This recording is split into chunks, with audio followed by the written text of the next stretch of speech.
headed to the Air Force Academy. Yeah, Don, we're talking about not only beautiful players, right, but the beautiful mind. I mean, Nate Stanley, this guy, what can you say about him that hasn't already been said? A heck of a football player, great in the classroom. They talk about this guy's level of intensity on the field, but he's a gym rat off the field, loves the game of football, and Mark Soto told me as he goes, we go. This guy, a leader on the field as well.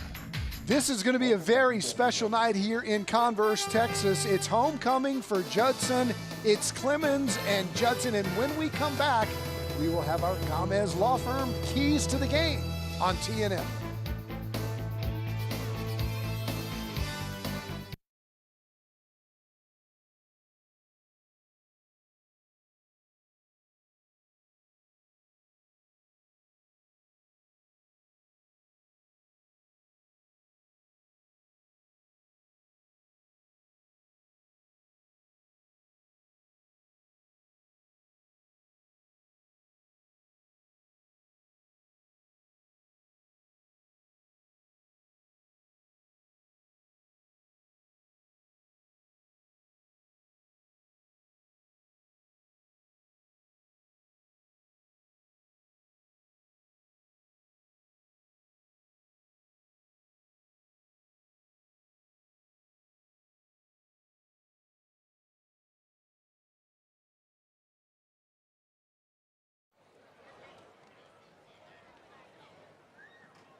Welcome back to Rutledge Stadium. It's Clemens and Judson here tonight on TNL. It's homecoming. The Rockets are fired up, and we're about ready to get this one underway. Let's go down for our national anthem. Here's PA announcer Milton Hope. Great game tonight, beautiful weather, and you got great food and drinks as we prepare for tonight's kickoff.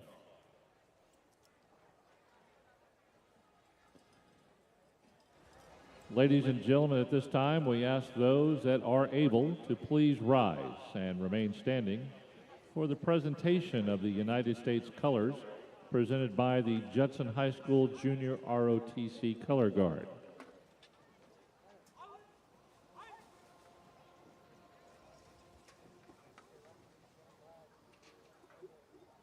This evening, the Junior ROTC cadets presenting our colors: the U.S. Guard, Cadet Major Tisha Balin.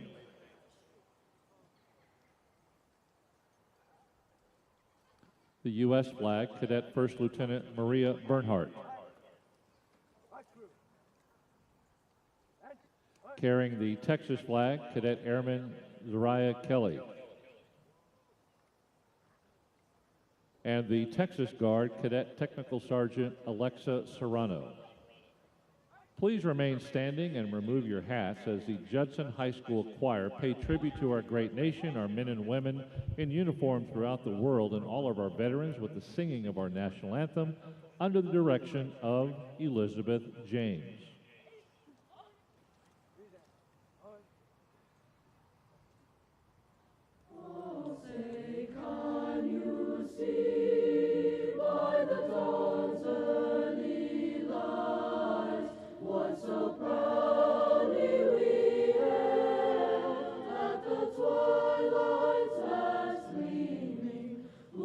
Stripes and bright stars to the paving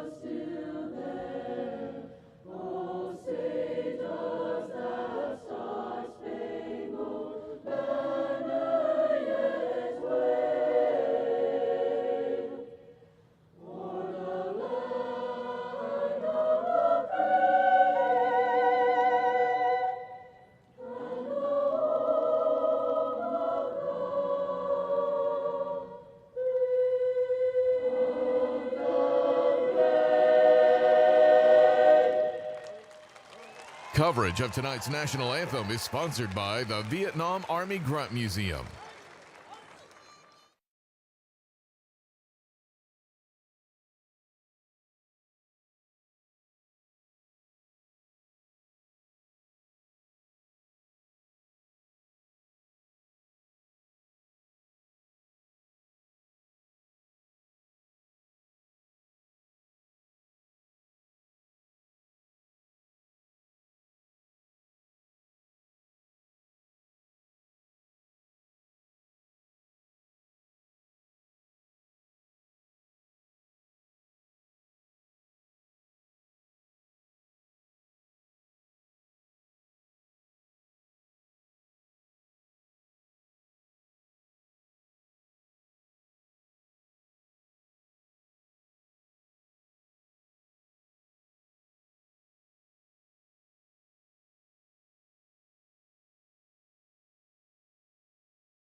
Game Time Weather is sponsored by Air and Plumbing Today.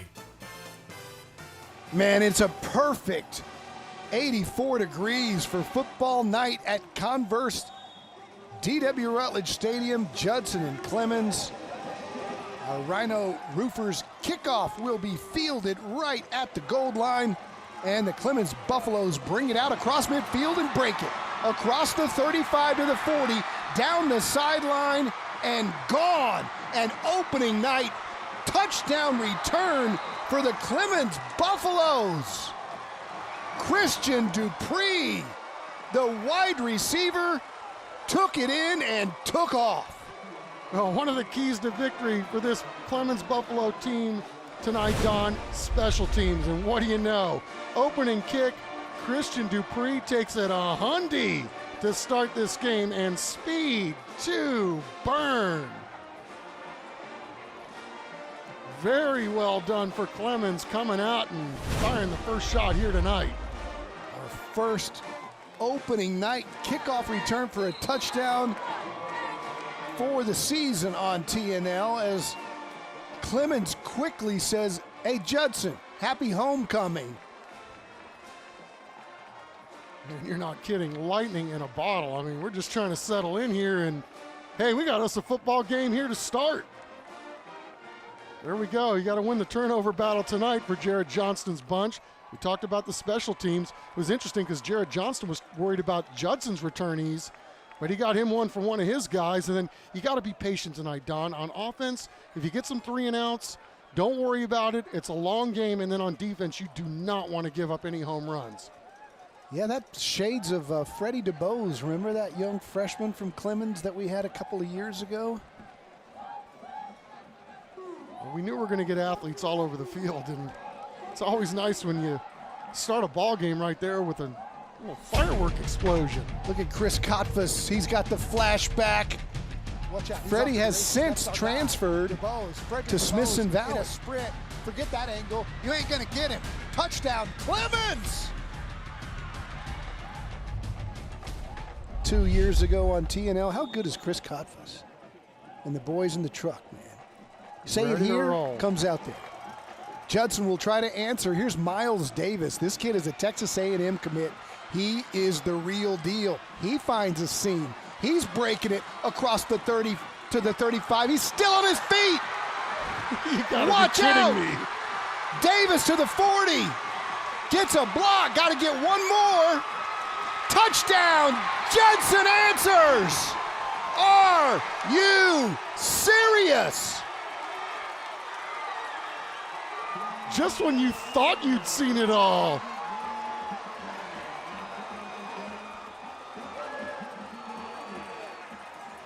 $101. I see you, Clemens. You got a hundy? We got a hundy and some change. Look at this one. And then Judson setting it up really nice there down at the end. I didn't know if Davis was going to be able to score it because it looked like there was one Clemens guy that had a shot at the end, but then he cuts it back, breaks a little tackle, and goes in standing up. 13 for 6. Miles Davis. Sweet music there from Miles Davis. Again, that young man is headed to Texas A&M to play safety. More on him as this game goes on, but I don't know how much time's left in this thing. It's already 7-7.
Welcome back. If you're just tuning in, we are 32 seconds into the game, and it is 7-7 after back-to-back kickoff returns of 100 yards for touchdowns. First Clemens, then Judson, and it's like we're starting fresh right here with a kickoff from the Rockets again. Yeah, I think it's pretty safe to say we've been doing this as many years that we've been doing this. We've never seen anything like what we've just seen here in the first 32. Unbelievable start to this football game, and my guess is we're going to see a lot of pooch kicks the rest of the night. You know how they have those oxygen tanks on the sidelines? We need one in the broadcast booth.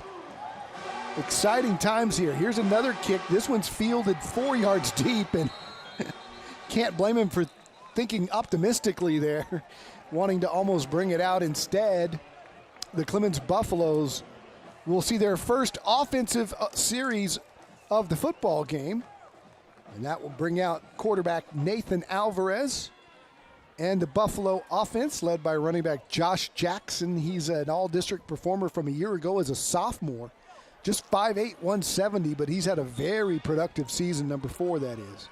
Yeah, Don, he can go a lot of different places. He can run it, he can spread you out. Just a really fantastic ball player. As we take a look at Nathan Alvarez having a great season, throwing an almost 70% clip. Little play action. He wants to go deep, goes over the middle, got a man down there. That's caught to the 30. Touchdown, Clemens. Caden Turner to the house.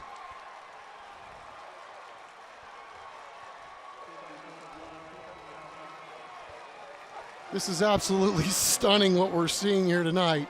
2 opening kicks and then a home run ball for 6 on the first play from the scrimmage. You've got to be kidding me. Little play fake. Alvarez dropping back and throwing a dime just past the outstretched arm of the safety, and then just enough to lunge for the end zone and get the 6. 3 plays, 3 touchdowns, 14-7 Clemens. Judson's turn when we come back.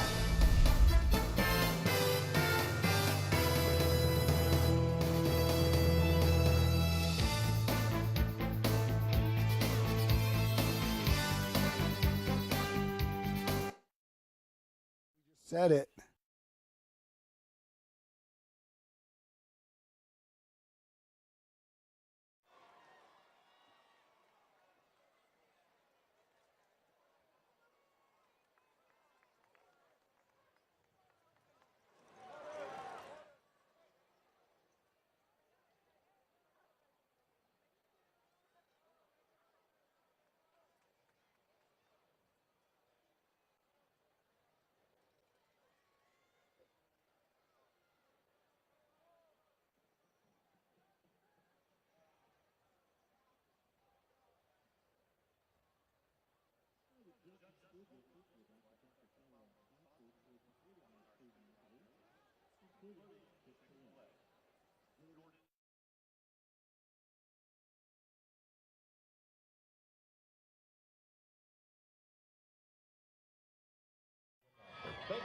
Well, back here at DW Rutledge Stadium with our key sponsor here, Taco Cabana's Michael Hines. Mike, we've been doing this a long time, all year, it seems like. Never have we ever seen that happen. No, absolutely. Have not seen back-to-back runbacks and then a touchdown like that. Well, usually I'm not really nervous that the touchdown's going to get run back right behind us, but I'm kind of nervous tonight. So let's get right to it. We're only 45 seconds in, which is fitting because you guys are on your 45th year of Taco Cabana this year. Why is it that you guys continue to give back to the community here? Well, when we started 45 years ago, we really weren't in the community, but now, being here so long, we want to show everybody we're here to stay. I keep turning around just like watch our backs here. So you guys have a lot going on at Taco Cabana, as always. What do you guys got going on this month and as we look forward? So right now it's Halloween. We got the Halloween bean and cheese booklets that are $2 for five free bean and cheese. We still got the two barbacoa with the big red taco going on while supplies last. All right, man. Well, my pleasure. Thank you so much. Let's watch the action. Back to you guys. Don, we're played just under a minute still in this ball game. We finally saw our first tackle of the ball game. 51 seconds in, now almost 300 yards of total all-purpose yards, 21 points scored, and there's 11:09 left. Unbelievable. All right, we'll take a look at the keys to the game, and they want to win the special teams battle. Well, they're at least 50-50 so far, and then they want to set off some explosives on offense. We'll see what they have on this here series.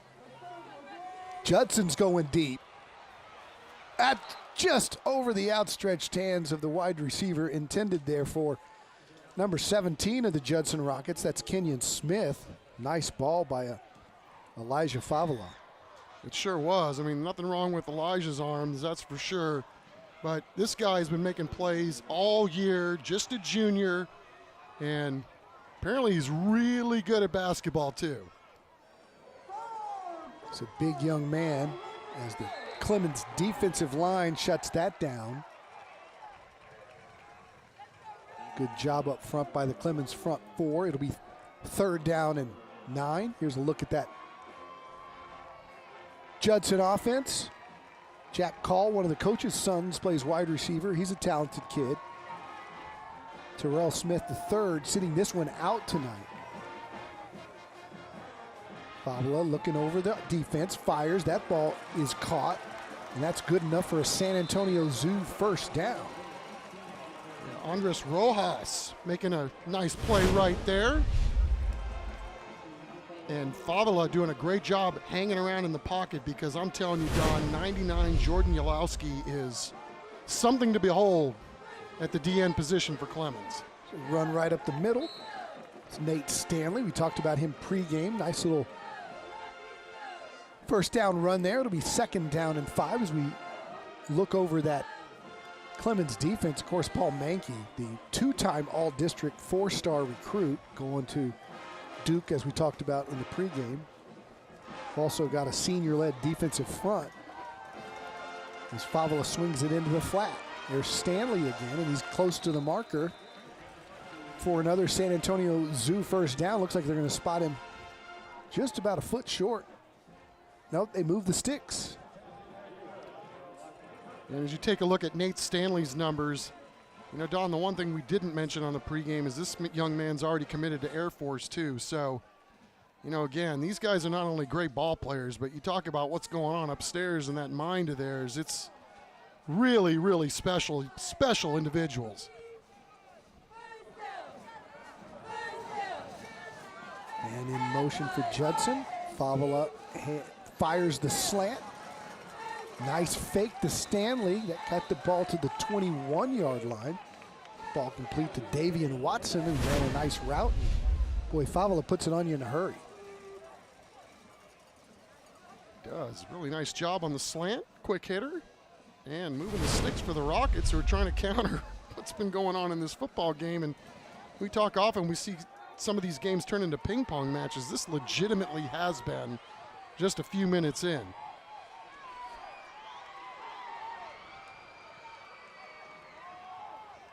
New San Antonio Zoo first down for Favela. He's got 3 wides. Handles the snap, fires into the flat. Making one man miss again is Andres Rojas. Short gain on the play. Yeah, Rockets doing a really nice job setting that play up. And Got a nice block outside too after Favila finds the ears, gets it outside. Textbook block on the outside, helping the Rockets get that ball a little further down the field.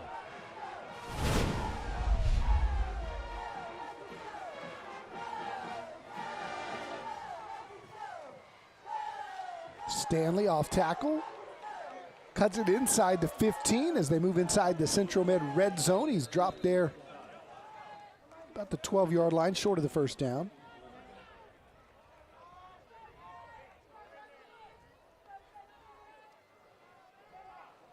Well, this game is actually slowed down just a hair, right? I mean, Judson's having a nice drive here, but considering how quickly this game unfolded with lighting up the scoreboard, and we certainly mean exactly that, right? I mean, how can you be this tight into a football game and have 3 touchdowns already on the board less than a minute into the game is not something you see too often. That's a first for me.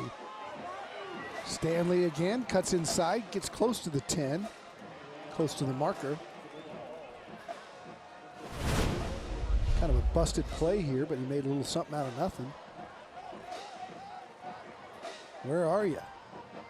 And there's already a lot of guys that are getting nicked up. I mean, you can expect the war in the trenches when these two teams get together. And then, again, a lot at stake as we got a stoppage in play.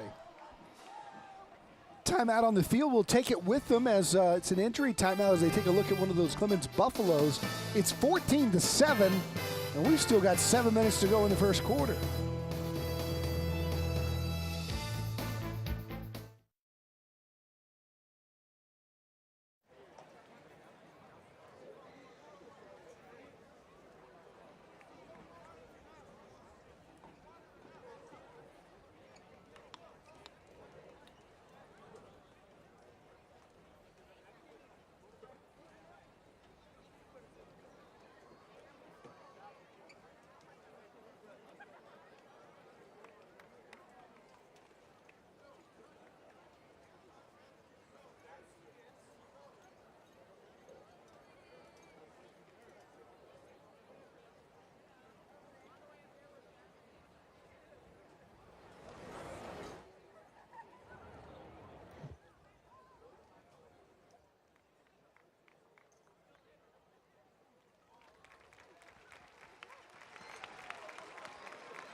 Welcome back to Rutledge Stadium. It's homecoming here for Judson. The Rockets on the move, trying to score and tie this football game up. They're at the Clemens 13-yard line. As take a look at the injured player. That might be one of those injuries we don't really want to concentrate on.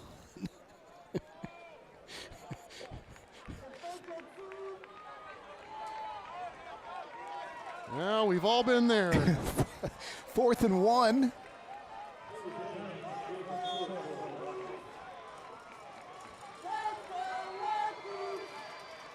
Rockets will go for it here. Favila hands to Stanley. He's got the first down and more inside the 10, down to about the 7-yard line. Still churns to maybe the 6. Well, it's nice to have a guy like Nathaniel Stanley back there, isn't it, Don? I mean, you got a lot of rugby scrum going on there in the trenches, and boy, he doesn't need much of a window in order to make something happen. And you see how cut up this guy is. I mean, what a ball player. It's a good for a San Antonio Zoo first down. It sets up 1st and goal for the Rockets. They'll give to Stanley again. He sticks his nose down to the 3, still pushing forward, and he'll be ridden down right at the 2-yard line. It'll be 2nd down and goal from the 2. This is a little reminiscent of last week's game, right? Had a lot of offense in the first half. I didn't think we would see quite this much offense to start the ball game, but both of these offenses are super explosive, and any stops tonight are going to be huge for these defenses.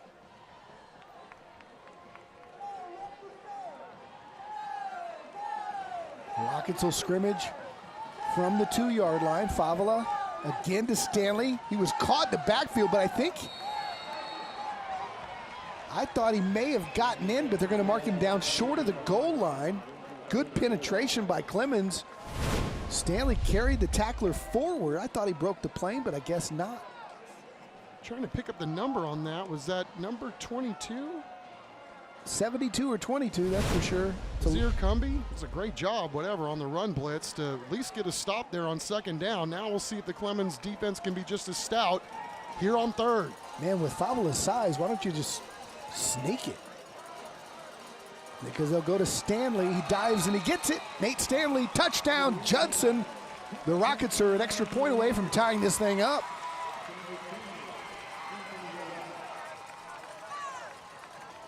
Well, every time Clemens comes up with a big play, Judson is answered. They did it on special teams to start the game. Now they have a nice methodical drive down the field. They had to pick up a fourth down along the way, but Nathaniel Stanley finishing it off, and Judson an extra point away from squaring this game at 14. Impressive drive by Favola and the Rocket offense. Extra point on its way, and good off the foot of Douglas Tolliver. We're tied up. Let's go down to Matt Roy on the sidelines. Matt? All right, well, guys, we have our presenting sponsor right here, the Gomez Law Firm, Vincent Vasquez. He's an attorney over there. How are you tonight? I'm great. Yourself? I'm doing pretty well, you know, very exciting, very exciting. Yeah. It's one of the most exciting games all year, and we're also very excited, as always, to have Gomez Law Firm here as a presenting sponsor. Why is it that you guys continue to try and help out the community like this? Well, because like high school football, Gomez is an integral part of San Antonio, and it's great to be able to bring this program into the homes of people around the area and get 4 touchdowns in 10 minutes. It's a great start for the evening. You mentioned it a little bit there. Mr. Gomez is pretty much ingrained in the San Antonio community. When you think of San Antonio, you think of Gomez and the Gomez Law Firm. So why is that? Well, Mr. Gomez was born and raised in San Antonio, and we're actually celebrating 50 years this year. And so San Antonio is home to the majority of our operations, and we're all from San Antonio, and we're going to continue to give back to the community because it's very important to us. And what is it that makes the Gomez Law Firms different than other injury law firms around the zone? Well, with the firm, you're a part of the family. You're not just a client, and so you're going to get treated like a part of the family. And we do a lot of things around the community outside of the courtroom, scholarships and donations and things of that nature. So we want to give back as much as we can. We greatly appreciate you being here. Don, Chuck, we'll send it back to you guys. All right, thanks, Matt. Clemens will try to answer after that long Judson drive. Again, you might be just tuning in and say, 28 points scored. Yep, we had 2 100-yard kick returns and a 75-yard bomb on first down. First 3 plays of the game were touchdowns. Yeah, we had 276 total yards in this football game, 3 touchdowns and no tackles, and all done under 45 seconds. Unbelievable. Never seen anything like it. We've been doing this a long time. I don't know that I've ever seen that in a football game. And the first thing we've seen tonight, a nice play by the defense. A tackle. Here's the Judson defense. Kevin Duhart, Miles Davis, of course, 13. The safety who had the kick return is the big-time recruit. Up front, they're led by Zacchaeus Thomas. On second down and 9 for Nathan Alvarez.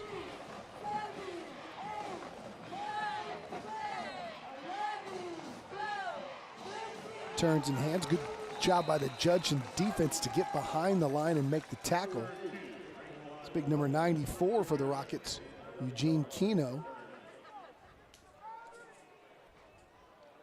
So we take a look at one of our Texas Kidney Foundation player profiles. Keelan Wells, senior linebacker, being on a lot of plays tonight. He's a leader in the community, member of the National Honor Society and the Honor Roll. He runs to the football from that linebacking position. Third down, we'll call it 8 for Nathan Alvarez and the Clemens offense. He fakes, then sprints, completes it, and it's good for a first down again to Caden Turner. And Chuck, Caden Turner, you were talking about him this week, man. What a special story that young man is. Yeah, I mean, he's a 5-star punter, but he's also a really darn good receiver as you see what he's done on the season. I mean, this guy's a special athlete, but I was more impressed really with Nathan Alvarez's presence in the pocket. Downfield. Down. He's a penalty on the play. He's also one of our scholar athletes. You'll hear from David Chancellor. Third down. Ineligible. As we take a look at the referees tonight that we're blessed to have here on the field. Absolutely. Fred Wars his crew tonight. And give a chance for you to plug Tasso again. They're always looking for refs. That's right. You got to head to their website, y'all. I mean, they've got a lot of referees right now in the system, but a lot of them are still being coached up. So if you'd like to, you think you could do a good job reffing these football games, please get on their website and sign up. Pay's not bad either. Completes that one. Nice quick move. We're seeing some great athletes. That's Christian Dupree, the young man who started this thing with a 100-yard kick return. And talk about quick twitch. Look at the move after the catch right here. Well, you know, if you're getting on a field for a Jared Johnson team, that you've got to be special, right? Especially as a sophomore. I mean, this guy's obviously got great speed and really showing off some nifty moves right there as well. We will get our first look at Turner's punting ability. He's a 5-star San Antonio Sports All-Star punter. And he will boot it from about his own 33 or 34.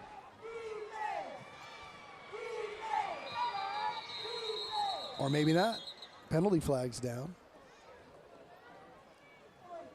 Well, Jared Johnson, Don, tells a great story about how Caden became a punter. On the offense, 5 yards, 4th down. He's playing on the freshman B team. It's early on in the season. They got a punt that goes 5 yards. And, of course, Coach Johnson's watching the B team, and he's like, we got to find a punter. So he goes down and he asks all the kids, okay, can any of you guys punt? And then some kid rats Caden out and says, hey, Coach, I think Caden played soccer as a kid. He goes, well, can you punt? He goes, I don't know, Coach, but I'll try. First time he punts it 50 yards.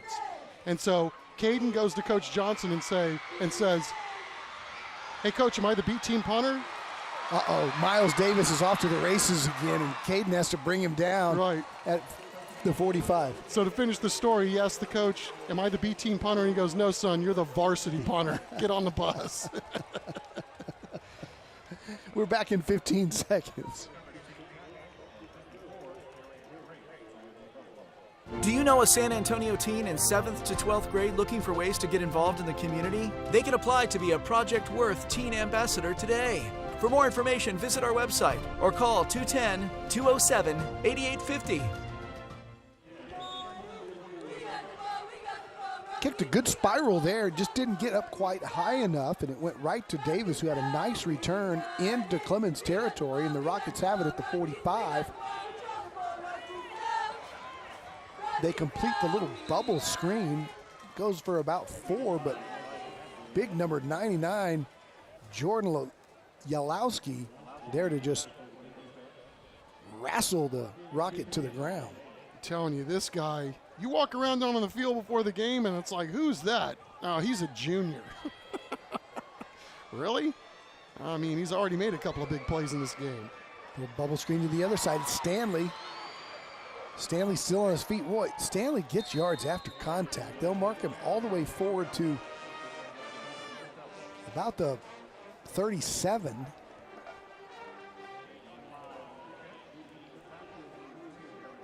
Yeah, he's one of those players, Don, too, as you watch a football game, and they're obviously going to spread him out and do a lot of different things with him because he's so talented, but it's just the way he plays, right, with toughness and grit and great vision, and, you know, all these things that you see on the football field resonate across the rest of this team as well. Everybody sees how this guy works and goes about his business, and it's contagious. Getting near the end of the first quarter. Favla in trouble. Nice little move to Stanley to throw him open, and Stanley did a good job of getting open, releasing when he saw his quarterback in trouble. Yeah, and Alvarez doing a really nice job there too. I mean, finding a way to get himself outside, buy himself some time, and extend the play a little bit. And both of these quarterbacks showing a little moxie here to start this football game, and what's been a very entertaining first quarter. To San Antonio Zoo, first down. Fire to the outside, and a good job in coverage and making a tackle by the Clemens Buffaloes, Xavier Jordan, the senior. Man, you're not kidding. You talk about getting on a guy in space and squaring him up. Excellent job right there on defense for the Buffs. You could see in that shot on the sidelines a whole host of alumni as they're going to honor these two state championship teams in between periods. Lots of Judson Rockets right there. Saw some legends pregame. Guys like Chris Pryor. Boy, Chris Pryor was a Texas high school legend in '83. Went to Texas Tech. And that's the end of the first quarter. It's all square, 14-14, some fireworks here in Converse, Texas. We'll be back with second quarter action when TNL returns live from Converse.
Welcome back. Time for our Harlandale Independent School District first quarter highlights, and I don't know if I can keep up. Christian Dupree went a hundy in the first 10 seconds of the game to make it 7-0. So they kick off the Judson, and Miles Davis goes 101. It's 7-7 with 30 seconds into the game. So Clemens gets it first and 10, and they go 75. Nathan Alvarez to Caden Turner. Could barely catch my breath. It was 14-7, and we were still with like 11:20 to go. Judson ties it up. Nate Stanley on the 1-yard dive. It's 14-all, and that's where we stand here as we get ready to start the second quarter. And Chuck, I don't know that with all these special teams plays that there hasn't been a whole heck of a lot of offensive possessions to run up the stats. Right. I mean, it's been a fascinating ball game in that regard. I mean, all you have to do is look at the scoreboard and think, jeepers creepers, we've played a lot of football, it seems like, here tonight, and actually you've only played a quarter. I mean, we have really seen some electrifying plays and some special athletes do their thing here tonight, and I wonder what the rest of this ball game has in store for us. Clemens has 0 first downs and 2 touchdowns.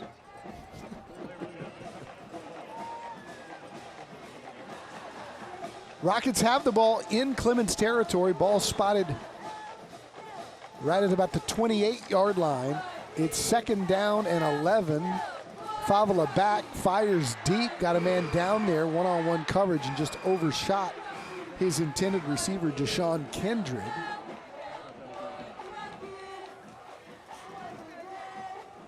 And it's sure looking like one of those football games, Don, where, man, if you get a stop, it is going to be big-time headline news around this here part. And both of these kickers are very talented, so, you know, nothing wrong with kicking field goals tonight. You just got to find a way to score points on every possession the way this one's shaping up. It's third down and 12 now. Got some defense being played here.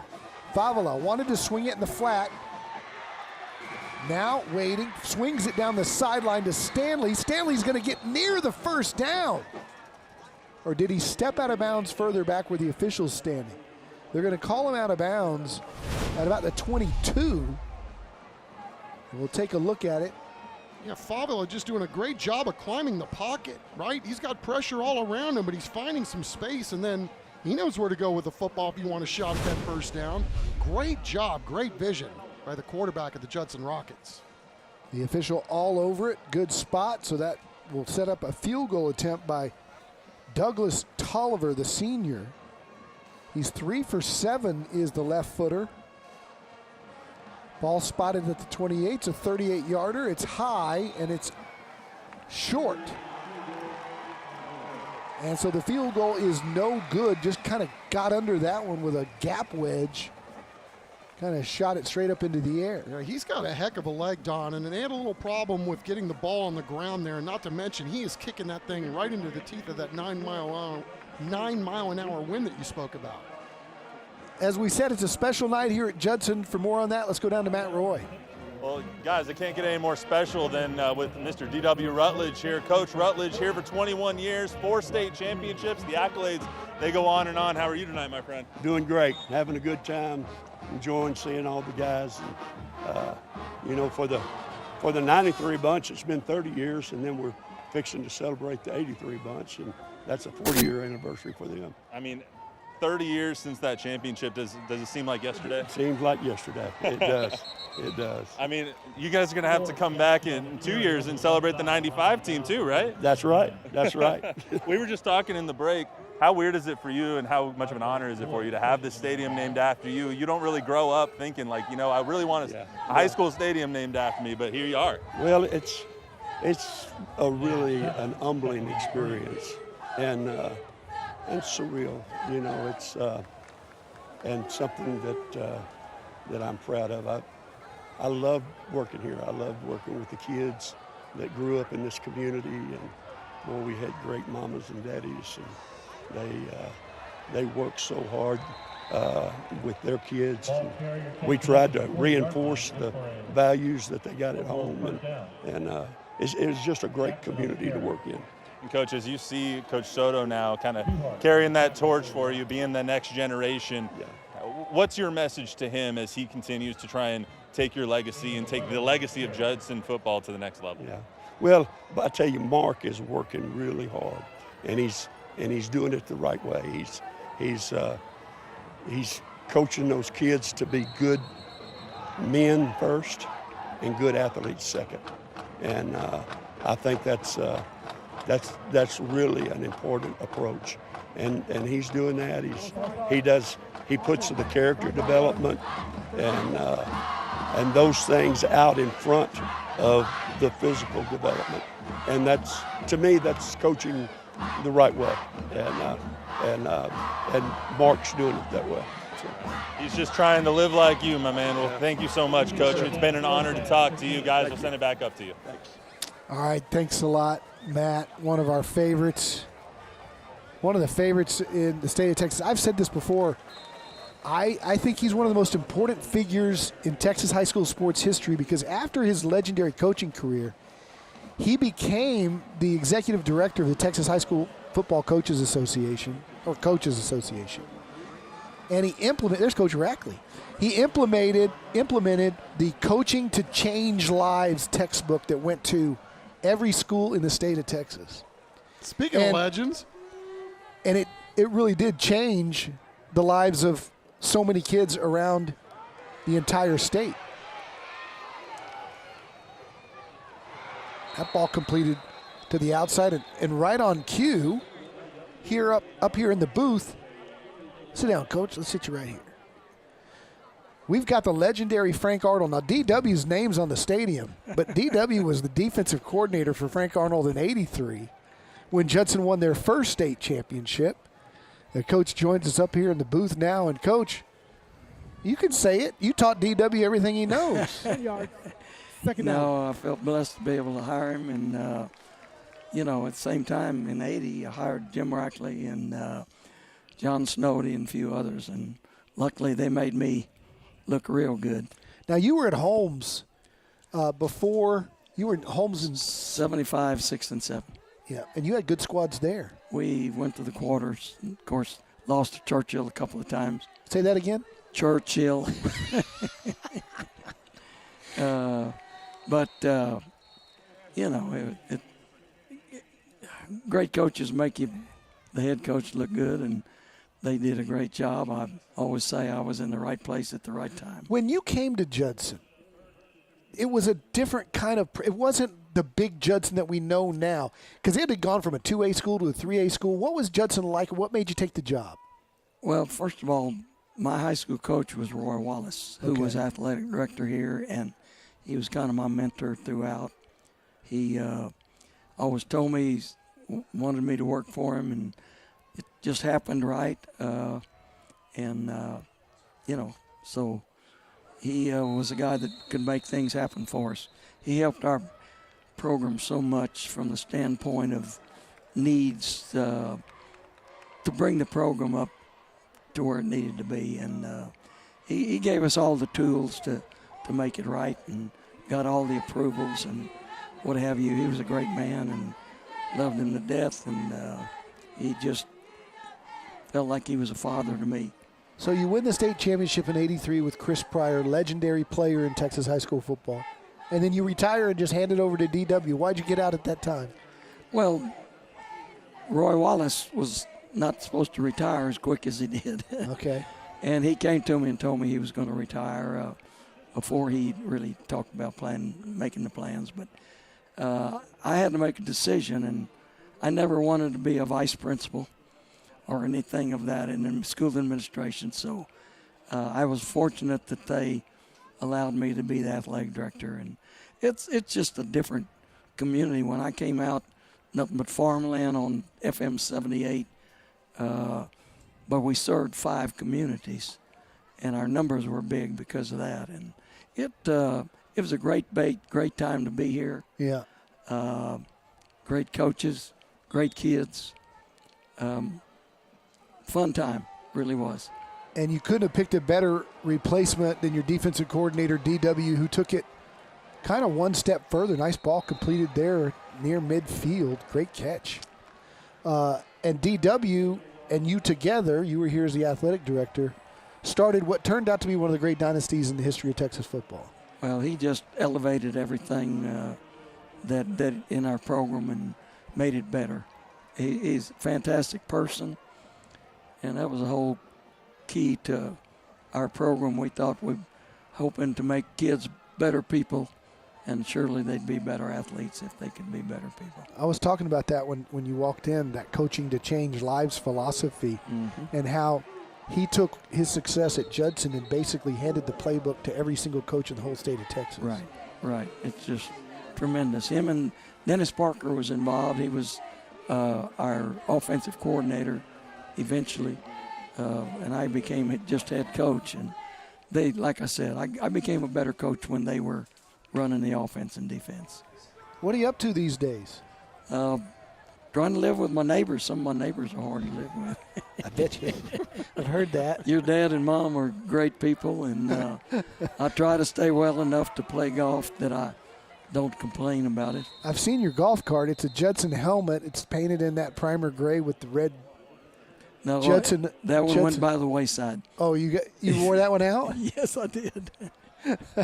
They had given me that out here in going away present retirement. Well, you're sporting the what do they call that? The Diamond J logo. The Diamond J on the hat, still proudly. And Coach, it's so great to see you. Congratulations on this anniversary. I know both of them are special to you. Appreciate it. Wearing your championship ring, and what a great night here to remember all these great guys. Great to be a part of and see a lot of these guys that I haven't seen in years. And like I said, it was a fantastic time. Yeah, sure was, man. I remember the Friday nights out here in the 80s and early 90s. You could not find a seat. It was standing room. It was 15,000 people every Friday night. They were here for warm-ups, and they were just as loud during pregame warm-ups as they were during the game. Oh, yeah. Well, I talked to a couple of old fans earlier, and they said, I remember when I had to line up to buy tickets. The line went forever. Yeah. And, of course, there was 2 years we didn't have any seats available for reserve seating because they'd all been sold as season tickets. You know what cracked me up about that is there were people that were season ticket holders out here that didn't have kids in the school. Oh, yeah. Many of them. Many of them. Well, it's kind of fanatical in those days. And like I said, I was in the right place at the right time. It was really fun to be a part of. Great to see you, Coach. Thank you. I'll see you on the golf course soon. You're ready, huh? No, I'm not going to play. I just got to go check on Mom and Dad. I hear you. Well, they're great people, and we're blessed to have them as neighbors. Good to see you, Coach. Congratulations. Thank you. Legendary Frank Arnold. His name's on a building right here, too, next door. And it all started with Coach Frank Arnold and Chris Pryor on that 1983 team. I remember going to that first playoff game by district. They beat Churchill 35-0 and rolled from there, beat Houston Yates in the semifinals in a packed Alamo Stadium that had about 25,000 people in it. In the meantime, Clemens is driving right down the field. And this has been a nice long drive for the Buffaloes down to about the 20-yard line, about to get into the Central Med red zone. I'm really impressed watching this game unfold with the quarterback play so far. I mean, Nathan Alvarez has made some really heady, big-time throws on this drive. And you can see why this young guy is throwing at about a 70% completion percentage for the season. I mean, just both of these guys, great pocket awareness, good arms, on target, on time. And some nice targets in Christian Dupree and Caden Turner. That helps, right? He'll snap it here, hand it up the middle, big gain to the 5, touchdown. Clemens Buffaloes, Raekwon Ruffin takes it right up the gut, and Clemens goes back in front. 2 minutes for Ruffin. Look at this run. Gets it, and wow, what a crease up front by the big boys doing their thing. Paldy, Dixon, and Harper over there on the right side, and next thing you know, you look up on the scoreboard, and Clemens is taking the lead again. Turner will hold for Ethan Brumgard. That extra point is true, and the Buffaloes go in front 21-14. Still 7 minutes to play here in the second quarter.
Welcome back. Time for Dr. Drake's Sleep Solutions Smile Cam. They had a big pep rally out here on the field today, celebrating all of this homecoming. Look at the stands packed with students as they all celebrated this homecoming and anniversary of those 2 state championship teams. I guess if you're talking Judson State Championship anniversaries, you could have one almost every year. Roger that. What a job by Raekwon Ruffin. You know, Joshua Jackson has gotten some all-district love for Clemens at running back. And we can't go to sleep on Raekwon Ruffin either. I mean, this guy came into this ball game down with 51 carries for 355 yards and 4 touchdowns. And he just popped that one for 20. I mean, he's averaging 7 yards a pop every time he touches the football. So, you know, we've talked a lot about the special athletes that this team, both of these teams, possess. And, you know, you see some of these guys, too, even if there's multiple guys at one position, they can all touch it and go. And, you know, even talking to some of the Judson coaches about what they've got in the running back room. I mean, it's not just one guy. They got a whole stable full of dudes. It's a countywide first down for the Judson Rockets as they scrimmage from the 25. Inside handoff to Nate Stanley. He's brought down after a gain of 4.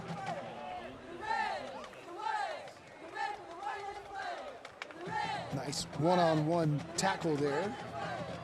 And you always feel like you're better too. You know, we've talked about the coaches that we've been able to talk to this evening and get a chance to catch up with, but you know, even the coaches here tonight, right? Always a treat. You always feel better for it, whether it's the head coaches or like even Jarvion Williams, the coach at Judson too, that made it all the way to the league as a special Judson running back. Yeah, Jarvion, a fantastic player. Personal foul here, late hit after Stanley went out of bounds. Of course, Jarvion would start UTSA.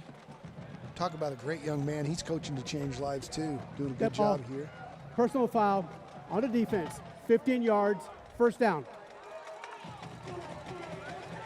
And we can flash back with Jelon Williams. Jarvion's little brother had a heck of a play on TNL. Jelon Williams rolling to his right, wants to throw it, keeps, pressured. Now throws all the way across the field, and it's caught for a touchdown. I'm sure this is one of those plays where head coach Sean McAuliffe was going, no, no, no, yes, yes. Jelon led Judson to the state semifinals as a 14-year-old freshman. What a fantastic career he had. Went to the University of Houston and transferred back to UTSA. Great family, great athletes. And some guys just look different when they play on Thursday, Friday, or Saturday, right? I mean, you can just spot them a mile away.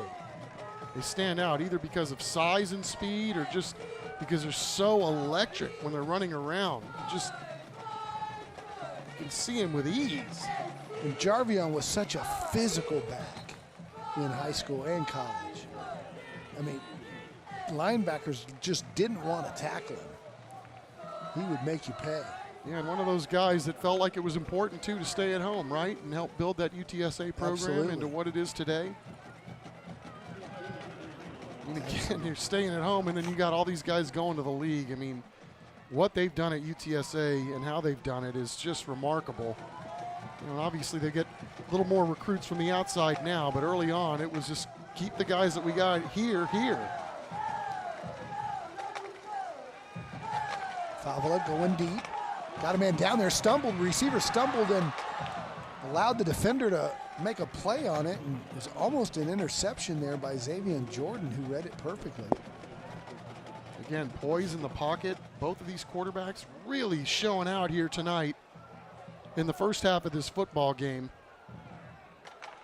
But it is going to bring up fourth down, and we'll see what the Rockets decide to do here on the Clemens side of the field. Looks like they've sent the punt team out. That's Elijah Massingale, the sophomore punter.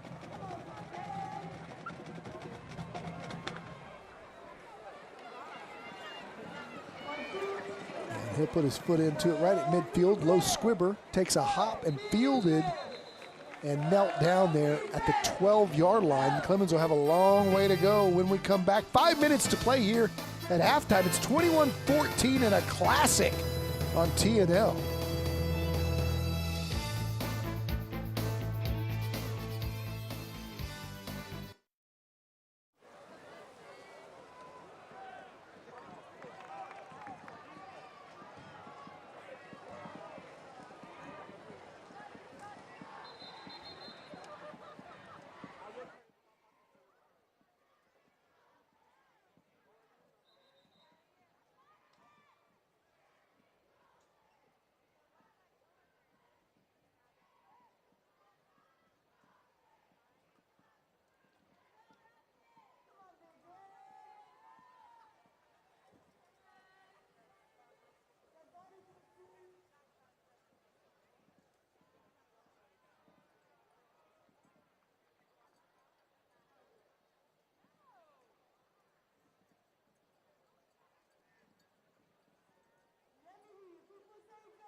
Time for our Texas Kidney Foundation player profile. Big Jordan Yalowski, 6'4", 225, plays hoops, plays baseball, has a 93 GPA. He's that young man who just picked up Stanley and threw him on the ground a few plays ago. Very strong young man. Yeah, I mean, you think about a guy that size getting on the mound. No, thank you. First down and 10.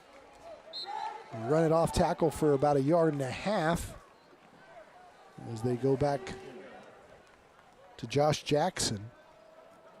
As he splits time with Raekwon Ruffin, who had the touchdown. Don, you're talking about Jordan Yalowski. I mean, you think about that. That kid did that as a sophomore. Played varsity basketball, varsity football, and varsity baseball. Get out of here. An outstanding all-around athlete. They're going to like having him in the hoops court as a junior, and I'm sure in baseball as well, playing 2 different positions. Got a stoppage of play here. Don't know if it's an injury or a timeout or.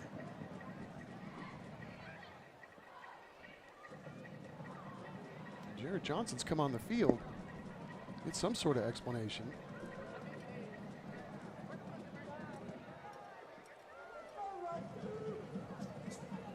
Might be a timing issue. Maybe you reset the clock.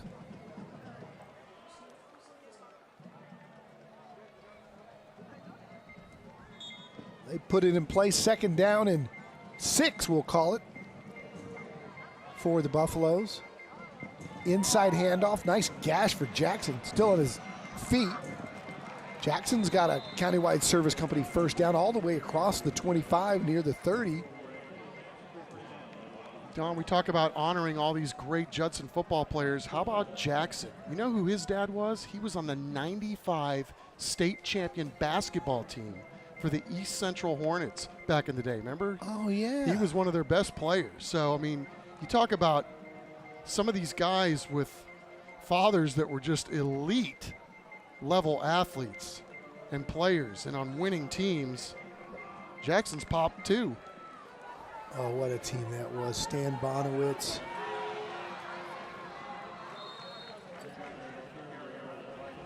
Yep, run and gun. Joshua Jackson, what an athlete this guy is. Dante, what was Dante's name? He went Mathis. Dante Mathis. I almost said Dante Culpepper. Wow, he played basketball in San Antonio? Yeah, Charles Jackson. Right. Man, they went into the Irwin Center.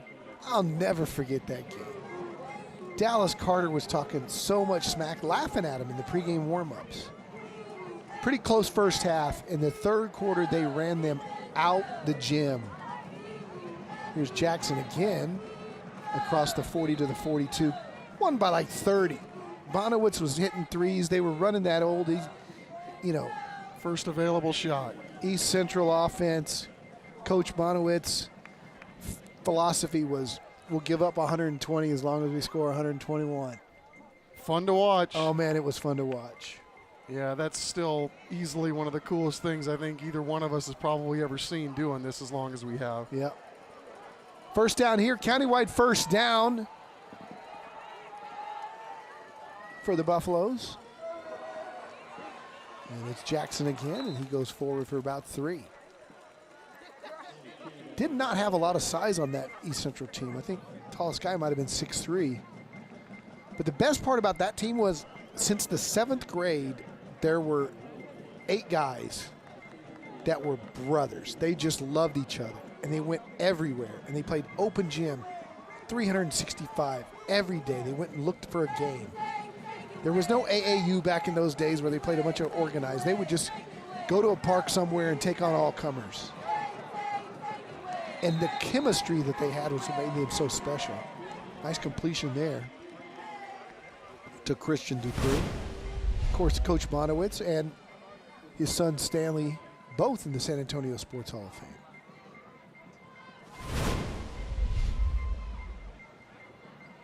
Really impressed getting back to the ball game here tonight with these Buffaloes and their ability to get the ball down the field. They're patient.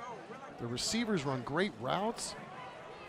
And another countywide service company first down as they bullet straight ahead for Josh Jackson. Yeah. That time they faked the kind of reverse there to Dupree, and I would, get that ball in his hands more often since the opening kickoff. He got that twitch, man. He is so quick. I wouldn't be surprised if they set that up for later. All right, this gives us time to tell you about San Antonio sports in Valero. They're spotlighting the teams that make a difference in our communities with the Beyond the Game program. Here's more from San Antonio Sports' Jenny Carnes and Valero.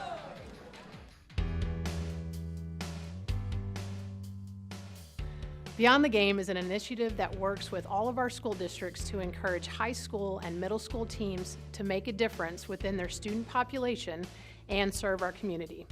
We know that students who participate in team sports are setting the foundation for their future in the workplace by learning teamwork, unselfishness, and respect. This program recognizes high school and middle school teams for working together to make a difference in our community.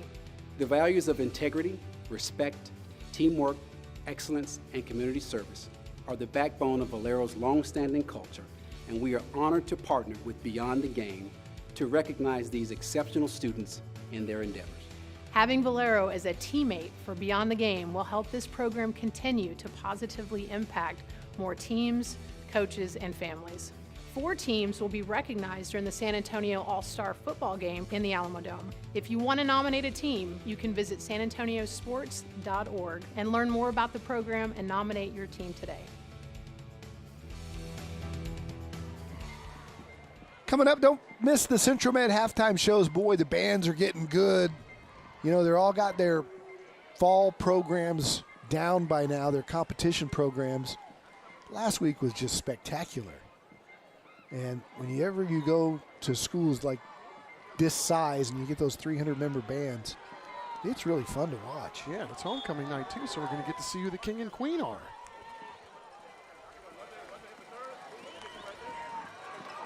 They fake it to Dupree, run the sprint out, and complete it. Nice. You're right, Chuck, about this quarterback. He's got poise. Caden Turner on the catch. Yeah, going to go to college because of his leg, but jeepers creepers, he runs nice routes. He's got great hands, and Clemens being all multiple back there. And again, I just cannot say enough about the way these two quarterbacks are doing their business tonight. Very impressive. Talk about the bands being in mid-season 4, and you're starting to see these teams get a little sharper too, right? It's a lot more continuity. We may have had a targeting at the end of that play. I'm not sure if it was helmet to helmet or I know it was inbounds, but we'll see what they're discussing. It looked pretty clean to me.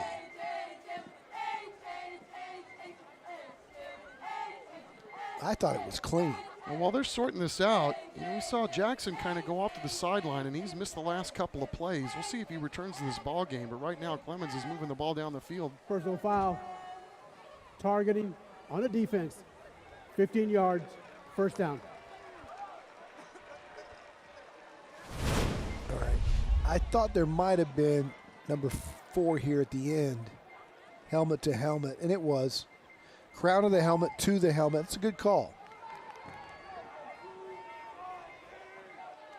It's hard to tell from that angle. I mean, your number one job is to get the guy out of bounds. So tough to play defense these days, that's for sure. Didn't look like it was anything extraordinary, but the rules are the rules. And what I like is it's not a disqualification.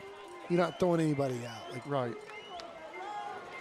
All right, so it moves the ball into Judson territory. They swing it to the sideline, and Jackson just couldn't keep his feet.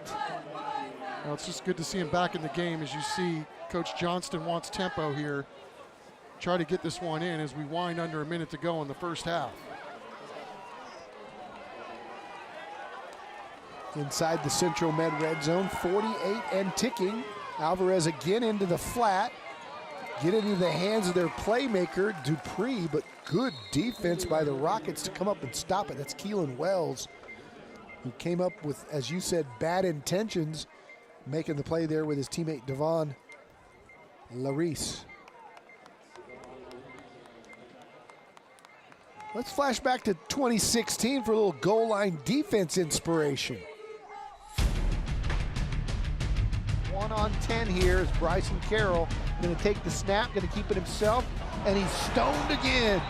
Oh my goodness, Leal came up and just laid a lick on him right at the line of scrimmage. That's a brick wall that he just ran into. Big DeMarvin Leal plays, of course, went to Texas A&M and is earning a living in the NFL now. Your guy Marv, as you call him. Big Marv. Yeah, that was one of those guys, man. I mean, it seems like they've had a ton of great defensive linemen over the years, right? And, you know, all of those guys were just really good college players, and a lot of them made it to the league. But it was interesting, even as a freshman, the coaches were saying, watch out for this guy. And he was one of those guys you literally could not take your eyes off of, even when he was that young. That's right. Johnny Bowen's the latest, who's up at Oregon now. Alton Robinson, another. Of course, I'll never forget, just a few years ago, it seems, when you and I were up in this booth calling a couple of young sophomores named Sincere McCormick and Rashad Wisdom. Leal was on that team as well. And we were like, who are these little guys returning kicks, man? And they were just sophomores. And of course, we all know what happened to those UTSA Roadrunners. Sincere now with the Las Vegas Raiders. I mean, it's this Judson team, right? The beat goes on. I mean, you talked about Miles Davis. You got Thomas, Haygood, Chandler, Woods, all these dudes with D1 offers. I mean, they just don't miss a beat, even though the numbers, remember, they seemed like they had 100 guys on the sideline back in the day. You usually got, you know, between 50 and 55 down there, and most of them can play. Dr. Drape Sleep Solutions Smile Cam checking out Rocket Man here. Judson would be smiling a lot easier if they can get out of the half. Down only 7. Clemens down to 1 play. And it looks like they're going to run out Brumgard, and why not? He's a award-winning kicker, all-district second team last year. He's a San Antonio Sports All-Star this year. And let's flash back to 2014 here on TNN.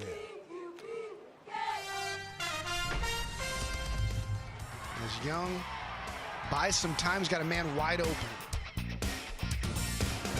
Young scrambling, rolling against his body, throwing back. It's caught.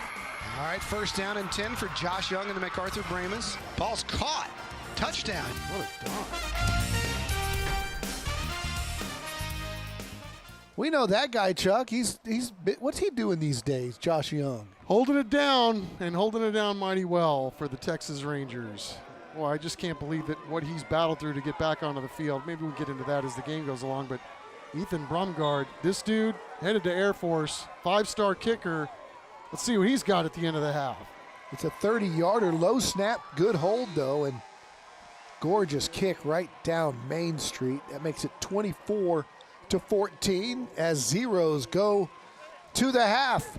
Clemens with a 10-point lead, spoiling the homecoming here for the Judson Rockets so far. Coming up, it's the Central Med halftime show, but for now, let's go down to the sidelines and Matt Roy.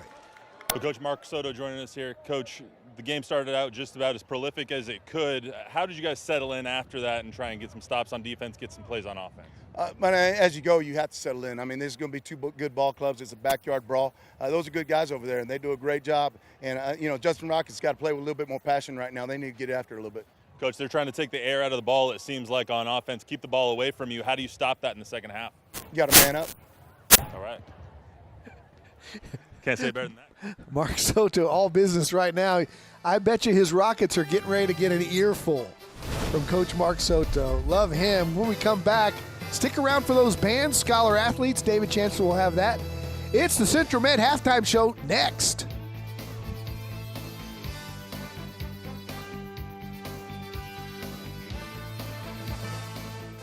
Tonight's broadcast of Thursday Night Lights is sponsored by Taco Cabana, the Gomez Law Firm, Steel North Star Chrysler Jeep Dodge Ram, Centro Med, Enroll SA, Countywide Service Company, Dr. Drake Sleep Solutions, Christus Children's, San Antonio Sports, Valero, San Antonio Metropolitan Health District, Vietnam Army Grunt Museum, Beluga Air, Rhino Roofers, Texas Kidney Foundation, Air and Plumbing Today, Ron Hoover RV and Marine, Harlandale Independent School District, San Antonio Zoo, and Monarch Trophy Studio.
Welcome to the Centro Med Halftime Report.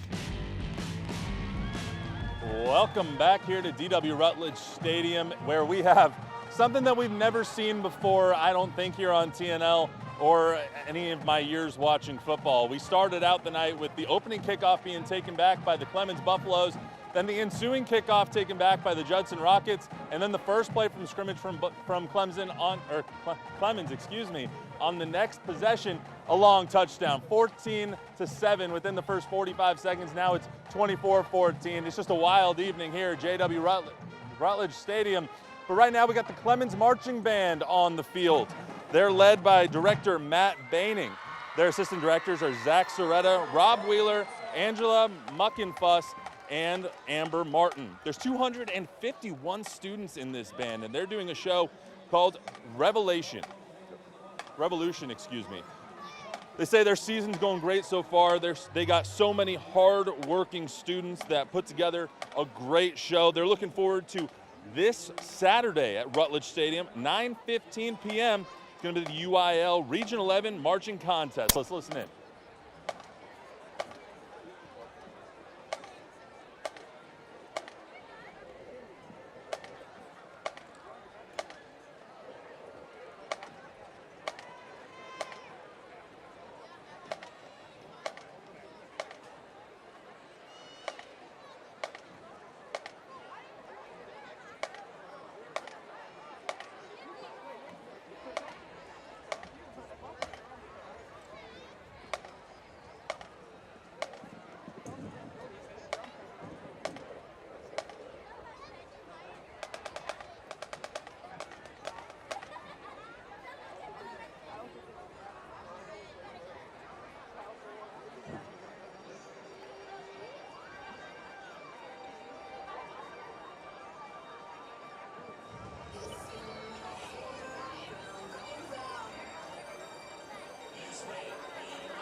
All right, y'all, you know what time it is. It's time to vote for the Christian Children's $5,000 band grant. To vote for the Clemens Marching Band, scan the QR code on your screen or visit cw35.com/station/contest. You must be 18 years old and live in our viewing area.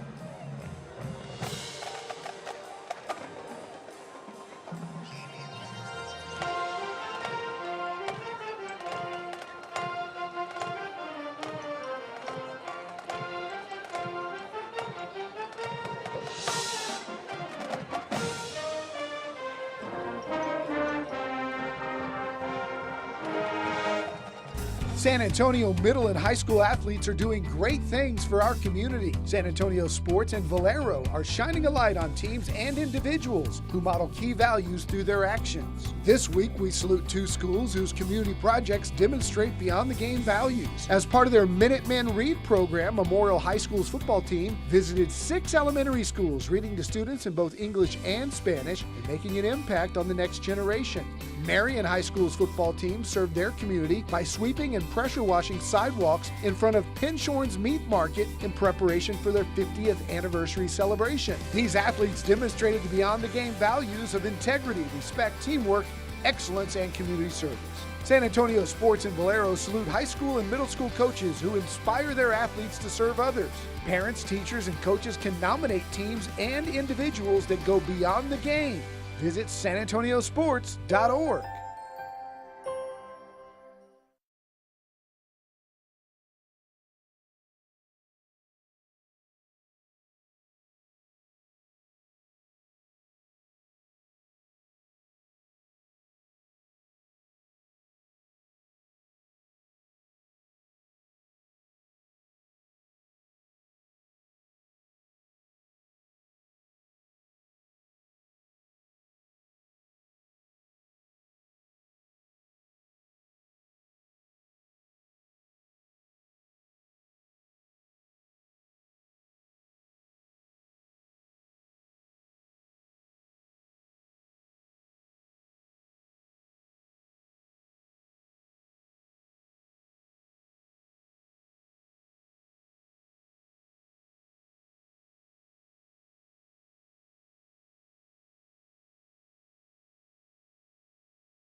You're watching the Centro Med Halftime Report. Well, all season long, we've recognized some amazing student athletes from the schools featured here on TNL. At the end of the year, Steel, North Star, Chrysler, Jeep, Dodge, and Ram will present a $10,000 scholarship to one of the students that we featured this season on Thursday Night Lights. Our David Chancellor does a great job to finding out how they balance school and sports. Let's meet this week's scholar athletes from Clemens and Judson. Clemens football player Caden Turner is a great punter, and I mean truly great. He's a 5-star player in Texas. How far can you kick it? Like my farthest one, like in the air, probably like 80-ish yards, I'd If say. you were standing at your own goal line, you could kick it to the other 20? I have done that before, yeah. That's crazy. Yeah. Not nearly as crazy as this. That's Caden and his dad after they caught a shark, and the truly crazy part, they've done it several times. You'll hear it because the reel starts spinning, they take it and they run. And I mean, man, you're just fighting that thing for a long time. Like, you have to switch people because you're trying to fight the fish, like reeling it in. It was awesome. Caden is one of the most interesting student athletes we've covered. 3-year letterman in football, 4 in soccer. He's an A student who loves to volunteer at the food bank, loves to fish, loves to hunt. But this picture sums him up. That's Caden dancing with his grandmother at a family wedding. And my grandmother, I was like, you know, she was kind of sitting down, so I was like, all right, well, you know, she can't really get up and do the modern dances with everybody else. So I was like, hey, you want to dance? Like, you know, I figured I would include her, you know, and it's my grandmother. Caden, you're a good boy. You're a good young man, my friend. Judson swimmer Tamara De Los Santos took an unusual journey to the pool. I started swimming my freshman year, and I didn't know how to swim, actually. So I started new. No, how long? You did not know how to swim before joining the swim team there at Judson? Yeah, no, I didn't. She says it took her a month to learn. And yes, it was scary, but boy, did it pay off. I'll just ask, are you good? I would say so.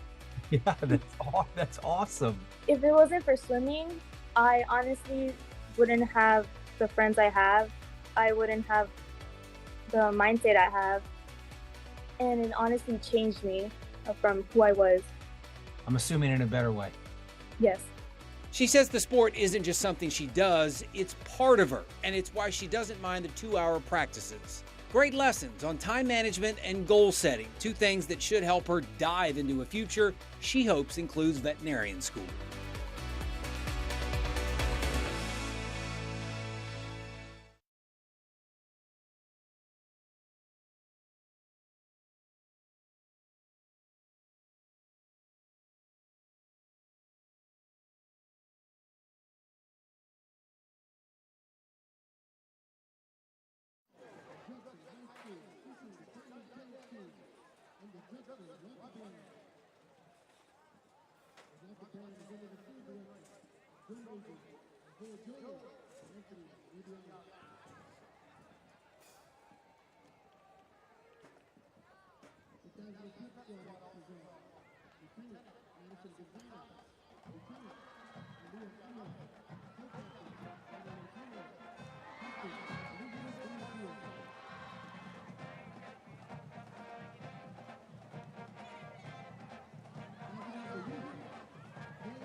You're watching the Centro Med Halftime Report.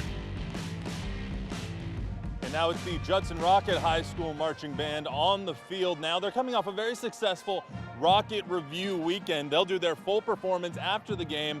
But right now, we spoke to the band director a little bit earlier this week. Let's take a listen. My name is Laura Braun, and my title is I'm the director of bands here at Judson High School.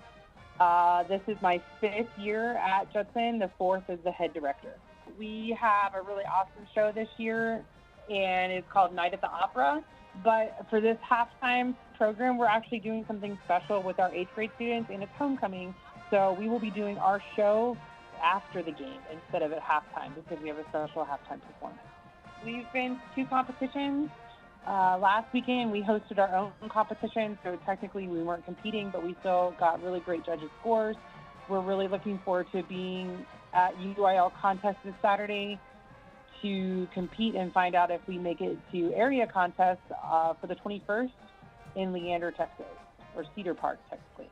My assistants are Jose Garcia and David Hochstetter, and David's new to our team this year. Jose came in last year, and they're both doing a really fantastic job. We have a new color guard staff this year. Our color guard director is Franco Young, and our guard techs are Salem Robertson and Jay Nieves Marquez. We also have a drumline tech, and her name is Brianna De Leon, and she's actually a elementary teacher in the district and a graduate of Judson High School. And her brother is on the drum line, which is kind of cool. And we really couldn't do all of our work that we get done without our booster organization and our board of directors from the boosters, because they help us run our Rocket Review marching contest that we had last weekend. And we just completed 35 successful years of Rocket Review, and that's their biggest fundraiser. And we had 26 bands that participated in that on Saturday, which is awesome. And our admin is fantastic and very supportive, especially our head principal, Mr. Richard Mendoza. We have some kids that are potentially looking at becoming music majors. Like 2 of our drum majors are looking at going to music school in the fall, so they're preparing for that. And we just had a student who qualified for area jazz, and it's our first time that we've ever had kids audition for Texas Music Educators Jazz. And one of our trumpet players advanced to the area round and taped for state, which is awesome. Judson High School Band is our Facebook page, and you can follow there. And we also have an Instagram account, and you can see. And then we also have Judson ISD Fine Arts is one that we would love for people to follow and support the fine arts for Judson ISD.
The Centro Med Halftime Report.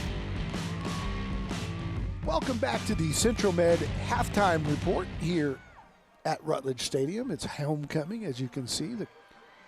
The court being announced here during the halftime ceremonies. Big night here in Converse. Time for our Harlandale Independent School District first half highlights. This game historic the way it started.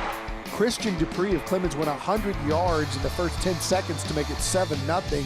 And then Judson answered. Miles Davis, the Aggie commit, goes 101. Just like that, it's 7-7. We were 20 seconds into the game. On the very next play, Nathan Alvarez goes to Caden Turner, 75 yards. It's 14-7 with 11:09 to go in the game, in the quarter. Nate Stanley then goes in for Judson, ties it at 14. And then in the second quarter, they switch ends, and Raekwon Ruffin goes for a 20-yard score. That made it 21-14 Clemens. They added an Ethan Brumgard 30-yard field goal. They lead it 24-14. And a lot of these kickoff returns and stuff don't show up. 200 yards worth of total offense don't show up on the stats as we take a look at the first half stats. But Chuck, other than the special teams plays, I think Clemens has been kind of in command with ball control, running time of possession, and keeping the ball away from Judson. Yeah, and what a job by their defense. I don't think we've talked enough about what they've been able to do tonight. I mean, Judson's offense is explosive as it's been, and then Clemens, you know, with how many points they gave up a week ago in their district opener, to get some stops in this game, well done, and it's reflecting on the scoreboard. We're getting closer to second half action. Clemens up by 10 here on homecoming night in Converse, Texas.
Stefan Cook.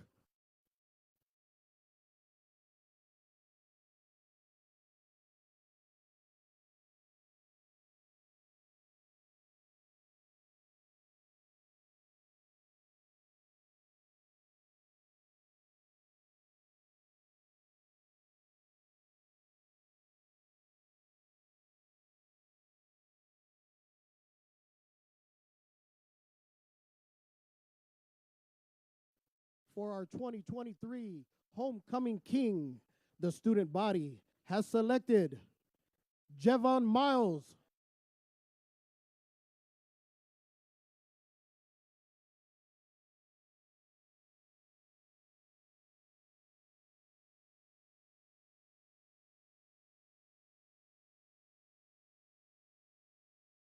And the moment we've all been waiting for, the Judson 2023 Homecoming Queen, Rima Colt Kelvin.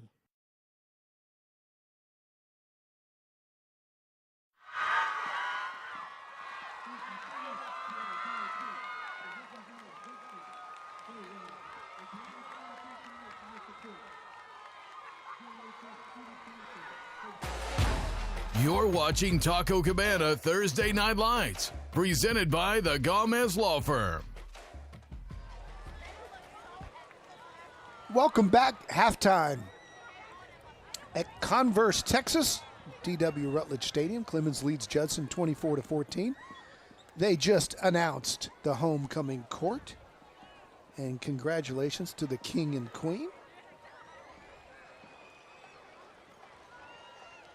a nice little thing to have on your resume for life, isn't it? Rima Kulkelvin is the queen. Congratulations to her. She got a huge ovation by the student body. Good-looking couple right there. Indeed. Well earned. Speaking of well earned, here's some members of that 83 state championship team. There's Jim Rackley. There's Frank Arnold. Sil Pettis. Sil. There's D-Dub.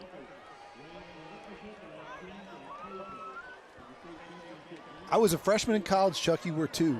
No, you were a sophomore. I came home. There's Chris Pryor on the far left, that legendary running back.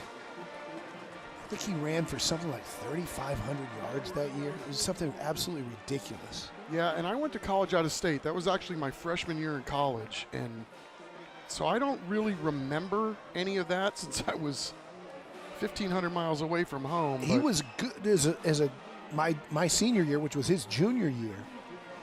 I came home from Howard Payne University, where I went my first year before I transferred to North Texas, and brought a couple of buddies who weren't from San Antonio to go see that game, the by-district game. It may have even been like a second or third round game, Churchill and Judson. And they ran Churchill off the field on a rainy night at Northeast, 35-0. Went on, of course, to beat Houston Yates in the Alamo Stadium with 26,000 packed in the state semifinals, and they went on to win the state championship. I remember, back in the day when I was in high school too, and I only went here my junior and senior year, but we were frequently doing things like you were doing, right? If your team was off, you'd go watch game du jour somewhere. Yep. Like, let's go watch this game. You need to get in the car with your buddies and you go roll and, pull against one team and actually pulling against both, but, trying to figure out who the lesser of the two evils were as rivals. And just the community as a whole, even back then, it really felt like home. You could go to somebody else's ball game with your gear on, and everybody was just appreciative that you were taking time out of your busy schedule to come watch their squad play. Hard to communicate to this generation what Friday nights were like back in those days. Regular season games, all these stadiums that we go to now were absolutely sold out all across town. The whole student body went to the games. The community went to the games. We were talking about Frank Arnold here, like we said. There were people in the community with season tickets that didn't have kids in the school. And you couldn't get tickets because there were so many season tickets sold. And this place was as good as any across the whole state of Texas, man, in its heyday. It's time for our Rhino Roofers second half kickoff. Who knows if we'll see the same kind of fireworks? I bet not. But, man, it was a fun start to this game. Miles Davis back to receive it as Ethan Bromgard, our San Antonio Sports All-Star kicker, will get us underway here in the second half. I'm sure the Rockets got an earful from head coach Mark Soda going into the locker room. This one is kicked out of bounds. That'll draw a flag, and Judson will have better field position as we go down to Matt Roy. Well, guys, like most of us, the coach over of Clemens was very surprised at the beginning of the game. He said that wasn't the game plan coming in, but he'll take 14 points in the first 45 seconds. However, he does want to take the air out of the ball in this second half. He wants long, sustained drives. He knows that was explosive that Judson's offense can be. So Coach JJ over there on Clemens, he wants to keep his offense on the field and keep Judson's offense off the field. That's the recipe for a win in this second half, guys. Boy, Jared Johnson's one of the best. He's done a great job there at Clemens. He really does. And what really surprises me, I guess I shouldn't say surprise, but how involved he is with the other teams and the other activities that are going on at his school. I mean, he just talks glowingly about his dozen or so years that he's been at the school. And, of course, the job that he's done and some of the players that he's had the privilege of coaching, he really is a treat. Both these guys are for sure. high snap to Favola. Gives to Stanley, nothing there. Gets back to about the 1 yard, for about a gain of 1 yard.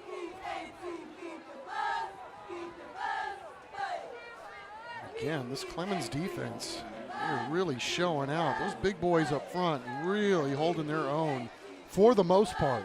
They've given up a couple of runs to Nate Stanley, and of course, no autopsy, no foul there. I mean, he's a really good player. And Favola, this guy, what a basketball player and quarterback. Gonna swing it. Stanley in the flat, got a crease, got the sideline, and gets a San Antonio Zoo first down with that great burst of his. Yeah, indeed. I mean, it's swinging out. Looked like it was a lateral here. Indeed it was. And then once you get this guy in space, looky down the sideline. Might be coming back.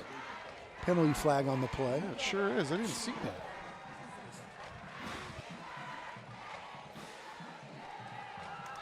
So they're marching it back, and they'll spot it at the 26-yard line.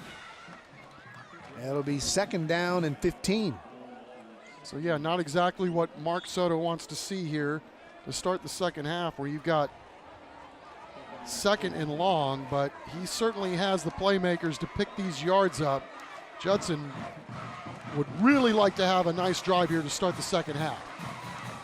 Favola looking, going over the middle, airmailed it, looking for the intended receiver, Elijah Massengale. Crossing route, came to this side and had him open and just overshot it. Yeah, nice play design. Just could not quite make the connection, so I'd be a bit surprised to see him run something similar here on 3rd down, because they were going to pick that up, but they could make the connect. 3rd and long.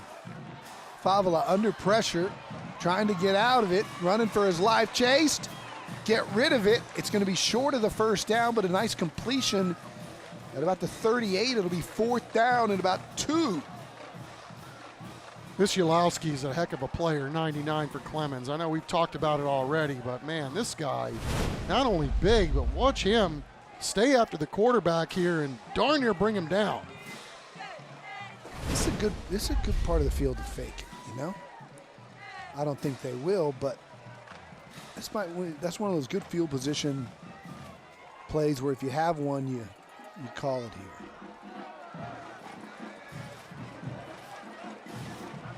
They will kick it away. Low kick. Going to take a Judson roll. Good kick inside the 10, down to the 5-yard line. Rockets flip the field thanks to Elijah Massengale. The sophomore receiver is also one heck of a punter. We're back in 15 seconds.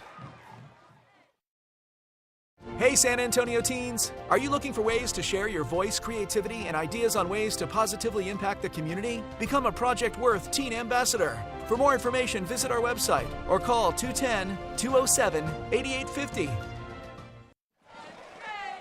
All right, so we'll see what the Clemens Buffaloes offense can do with their first possession of the second half. Nathan Alvarez runs his squad out there.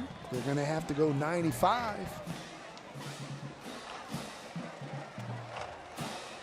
To San Antonio Zoo first down, right up the middle, big contact, but pushing his way forward is Josh Jackson. You're not kidding, Don. That was fire in the hall from Keelan Wells, the senior linebacker, just plugging a gap. Nice play on both ends. Yeah, Jackson was able to continue his forward momentum, and even after the contact. Glad he's back on the field because, I mean, Don, this dude coming in here with 400 yards rushing and 300 yards receiving. I mean, he literally is doing it all for these Buffs this year. 2nd down and 7. Alvarez looking deep over the middle, double coverage, triple coverage, and it's almost intercepted. I thought for a second that Devon Larice had it. Yeah, Larice doing a great job. Actually, all the Rockets DBs on this one. Remember early on in this game, Clemens hit the home run ball. They weren't having any of it on this one. 3 guys back there deep. and at least you get a PBU for your trouble. Dangerous throw there. It sets up 3rd down and long. 3rd and 7 here. Alvarez has a man caught. They're going to mark it short. Thought his momentum may go forward, but it's going to be a full yard short as the completion was to Braden Avington, the senior. And that'll set up 4th down and 1, and Johnston runs out his punt unit.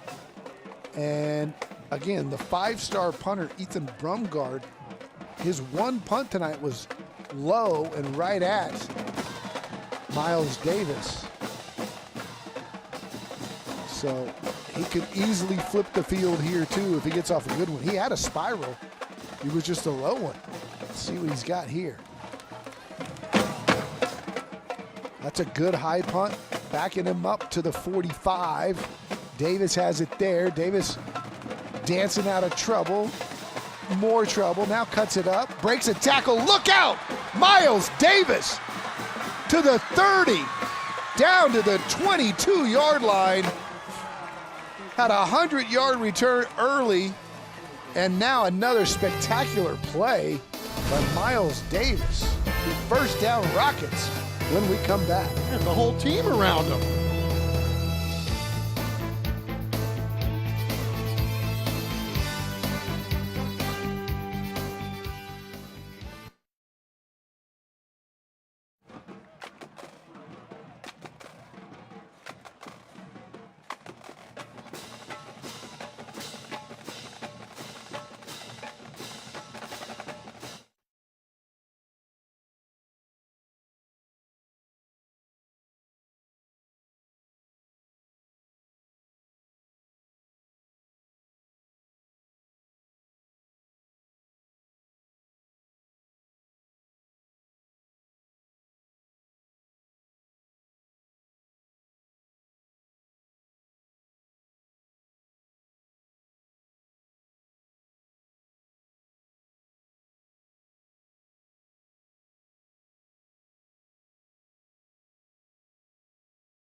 Closed captioning for tonight's game is sponsored by the Vietnam Army Grunt Museum.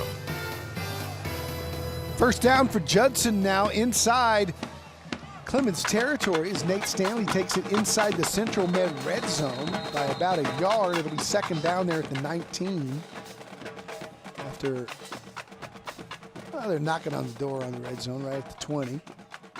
8:44 to play here in the 3rd quarter. A Rocket touchdown here makes it very interesting. 24-14. If you missed it earlier, some electric starts right off the bat. 2 100-yard kick returns and a 75-yard bomb were our first 3 plays of the game. I would think that's got to be some sort of record. I've never seen it. Straight ahead is Stanley. Set up 3rd down and about 4. I was texting with Ambrose Robinson earlier. He'd never seen it. So if we can find somebody that's seen it, we need somebody to reach out and touch someone. I've been watching football 40 years. I've never seen it. And it's funny how quickly the game is just kind of slowed down after all that, right? Of course, nowhere to go but down. Stanley on a stretch. Gets to the 15.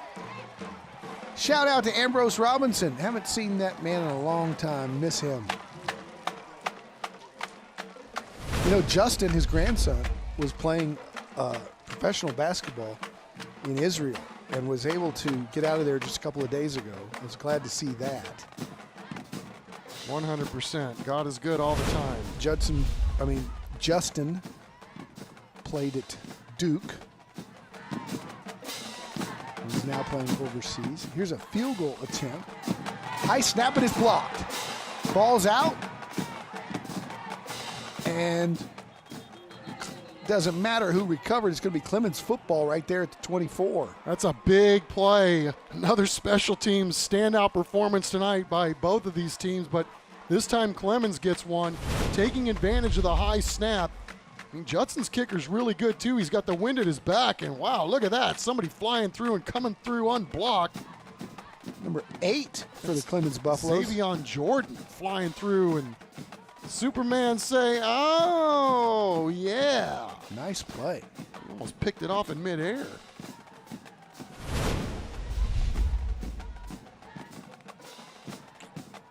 Chris Kaffa's informing me that the last time we had these two, Clemens blocked a punt and took it back for a touchdown. So it's first down for the Buffaloes. Handoff bouncing this way to the outside. Jackson tripped up around the 32-yard line. He thought he had a chance to pop it and was brought down from behind and comes up limping a little bit. Yeah, he's been kind of battling through some stuff all evening long. And, you know, this guy, Don, was a DB last year. They had to kind of throw him into the running back position late. Ends up making all district. And, boy, really had some big games instantly for Clemens. We talked about his ability to play both positions, but this guy's actually played the wildcat position too, and everybody thinks, well, he's just a good runner, but he actually played quarterback as a freshman too. So literally a guy can do everything, including probably drive the bus home. You know he can play hoops. Straight a handoff here is the young man who's already got a touchdown tonight, Raekwon Ruffin.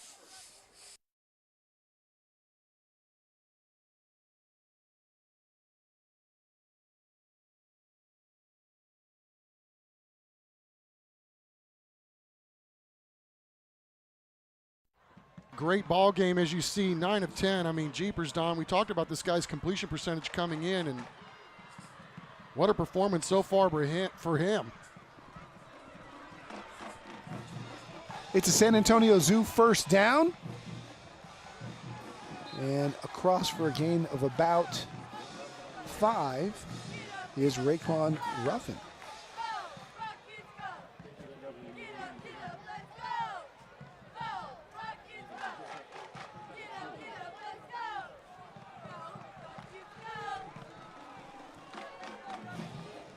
Second down and 4 for the Buffaloes.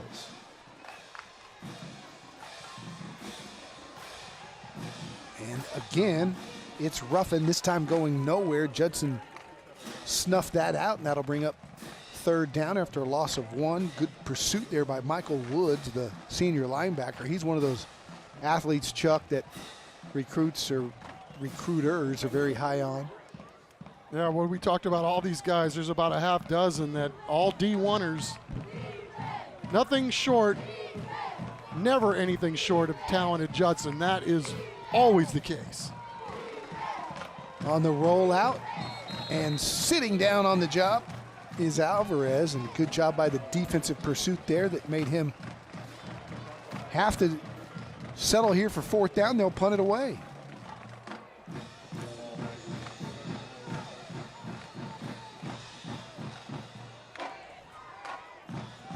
Back to receive this punt again. It's always, how often are punts thrilling? But when you have a 5-star punter and a 5-star returner, both being highly recruited.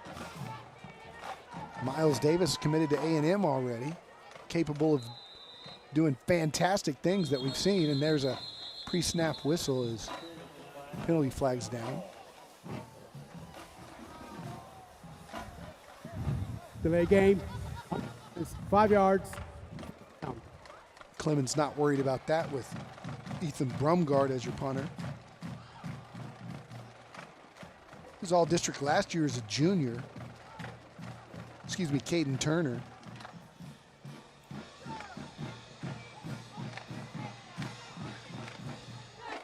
San Antonio Sports All-Star. And, of course, you heard David Chancellor talking with him at halftime as our scholar athlete. Yeah, and as you've seen tonight, Chuck, a heck of a receiver, too. Yeah, without a doubt. I mean, he's running really crisp routes. He's got great hands. What's amazing to me is, man, he's got that wind going right into his face, and he's kicked some low ones, but if you want to get some distance on these punts, man, you can't hang him too high, not where he's at. Angling that one away, smart play. Didn't quite get as much as he wanted. Judson will have good field position, about the 38 when we come back. 3:42 to go. Judson can make it real interesting if they score on this next drive. We're back after this.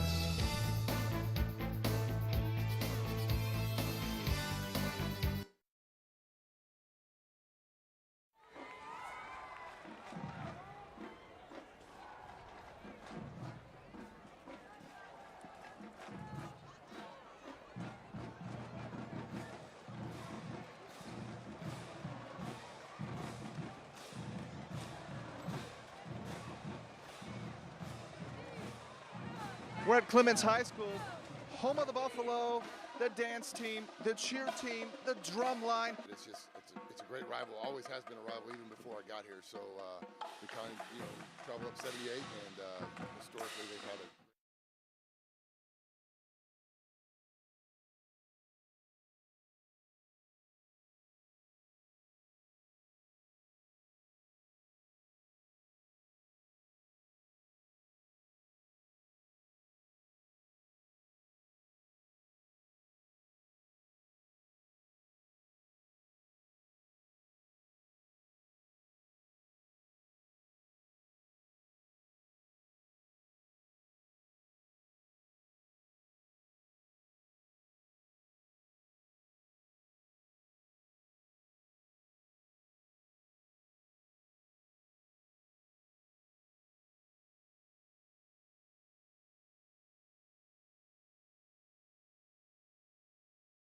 We're at Clemens High School, home of the Buffalo, the dance team, the cheer team, the drum line. It's a great rival. Always has been a rival even before. Welcome back. We were at the Clemens Pep Rally as well. Saw the Judson one earlier tonight. The Rockets have it 1st and 10. Favela fires into the flat. That ball's caught. And Clemens doing a good job there to bring down the receiver. Hey, look who we found. In the booth with us tonight is Clint Rutledge. He's the quarterback of your 1993 state championship anniversary Judson Rockets. Of course, the son of D.W. Rutledge, who played on those legendary 92 and 93 back-to-back championship teams. Clint, good to see you, man. Yeah, thanks for having me, Don. Big night here in Rocket Land for both the 83 and the 93 team. You were part of that tradition. Of course, in 83, you were probably, elementary school kid, ball boy. Yeah, I was 2nd grade in 83. And were you up here every Friday? Oh, yeah. You lived up here? Yeah, I started off my career as a water boy and then graduated to ball boy. Stayed that way all the way till I started playing. And of course, you got to play for your dad. What a joy to win a state championship with Pops. And you and I were talking on News 4 earlier today. I asked you who the greatest player in Judson Rocket history was, and it's a pretty easy answer. It's this guy right here carrying the football, number 22. Absolutely. Gerard was just phenomenal. Of course, I had kind of a unique perspective. I got to hand him the ball and then watch him go to work. Don't tell him I said he's the greatest one ever, but he definitely is. Never forget that state championship game when he put up, he put up 3,000 yards his junior year. That ball's tipped and caught on the rebound. Oh, my goodness, what a play. Man, unlucky. You're unlucky for your Judson Rockets, man. That's a Clemens play. I play. better get out of this booth. Off the tip, Paul Menke, we talked about him pregame. He's going to Duke. He's a 4-star safety, and look at him make a play on the ball. What a play. Great tip. Well, I guess you could look at it this way. It's a really good punt that's going to be downed inside the 1. Yeah. Defense has to step up now. Anyway, Gerard in the 2 state championship games. You guys won a state championship 52-0. 52-0. And then the next year you win it 36-13 over Plano. It's kind of like everything exploded in our junior year, because if you look at the history in '88, they lost to Carter, and that was heartbreaking. 89, they were supposed to be really good, lost in the semifinals. 90, they lose the state championship by 1 point. So by the time we got there in 92, my dad was all in.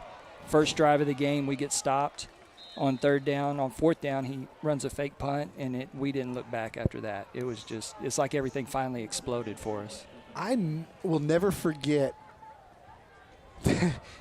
teams. There's your dad.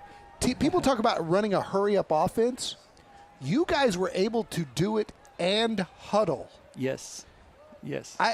The military precision, the practice that took must have been year-round to be able to huddle, call a play, break it, get to the line of scrimmage, and run a play that fast. Absolutely. Practices were brutal because you can't play that way for 4 quarters if you don't practice that way for every snap during practice. So it was nonstop, hard work, but we prepared to play that way, and we knew by the time we got to the fourth quarter, teams were going to have a hard time staying with us. They were just too tired. You know, covering football, Chuck, in San Antonio, we heard all those years, oh, Judson has the numbers. Oh, Judson, they'd split the school differently. Their junior schools, 9th and 10th, and so they have more seniors and more juniors.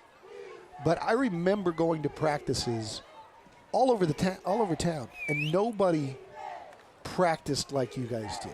Helmets on, mouthpieces in, who were the guys standing on the sidelines, cheering every play, the intensity from station to station.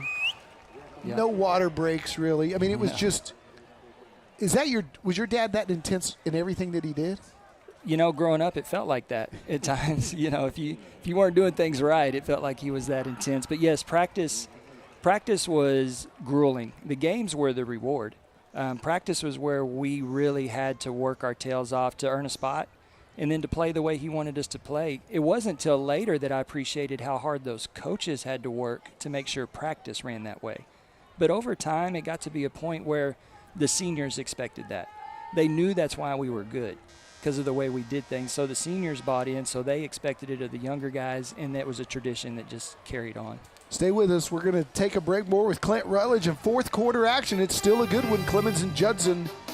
The fourth quarter when we come back. Homecoming in Converse, Texas.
Welcome back. Time for the fourth quarter. Let's take you to our Harlandale third quarter highlights, rather. Clemens blocked a field goal. Not a lot of scoring in the quarter. It's been a defensive battle, and then the interception by Menke. Very impressive play off the tip. Clemens will have it here on 4th down and have to kick out of their end zone. So Judson with real good potential here. I doubt they will kick it to Miles Davis again. It was the last time they angled to the sideline, but Davis is smart enough to go over there and pick it up anyway and see if he can get out of trouble again. He's been a magician tonight. He's in jail here, but still just a man among boys, cutting through and getting down near the 44-yard line as we go down to Mount Roy. Matt. Well, guys, even though it's homecoming, we're celebrating the 83 championship, the 93 championship, and the class of 73. You could hear a pin drop on this sideline right now, both from the players and from the stands right now. Everyone kind of stunned at how this game's going after that prolific 45 seconds that we had to open the game. I guarantee you, if Judson doesn't get something going now, we might not hear the crowd the rest of the night, guys. Thanks, Matt. Judson with a chance here. Got the ball in good field position near midfield as Clint Rutledge continues to join us here in the booth. It'll be a countywide service company first down. And Chuck was asking during the break, your dad had that famous whistle. Yeah. And look out. You were used to hearing that even as a kid here as Stanley pops one for almost 20 yards down to the 30. What'd you say about that whistle?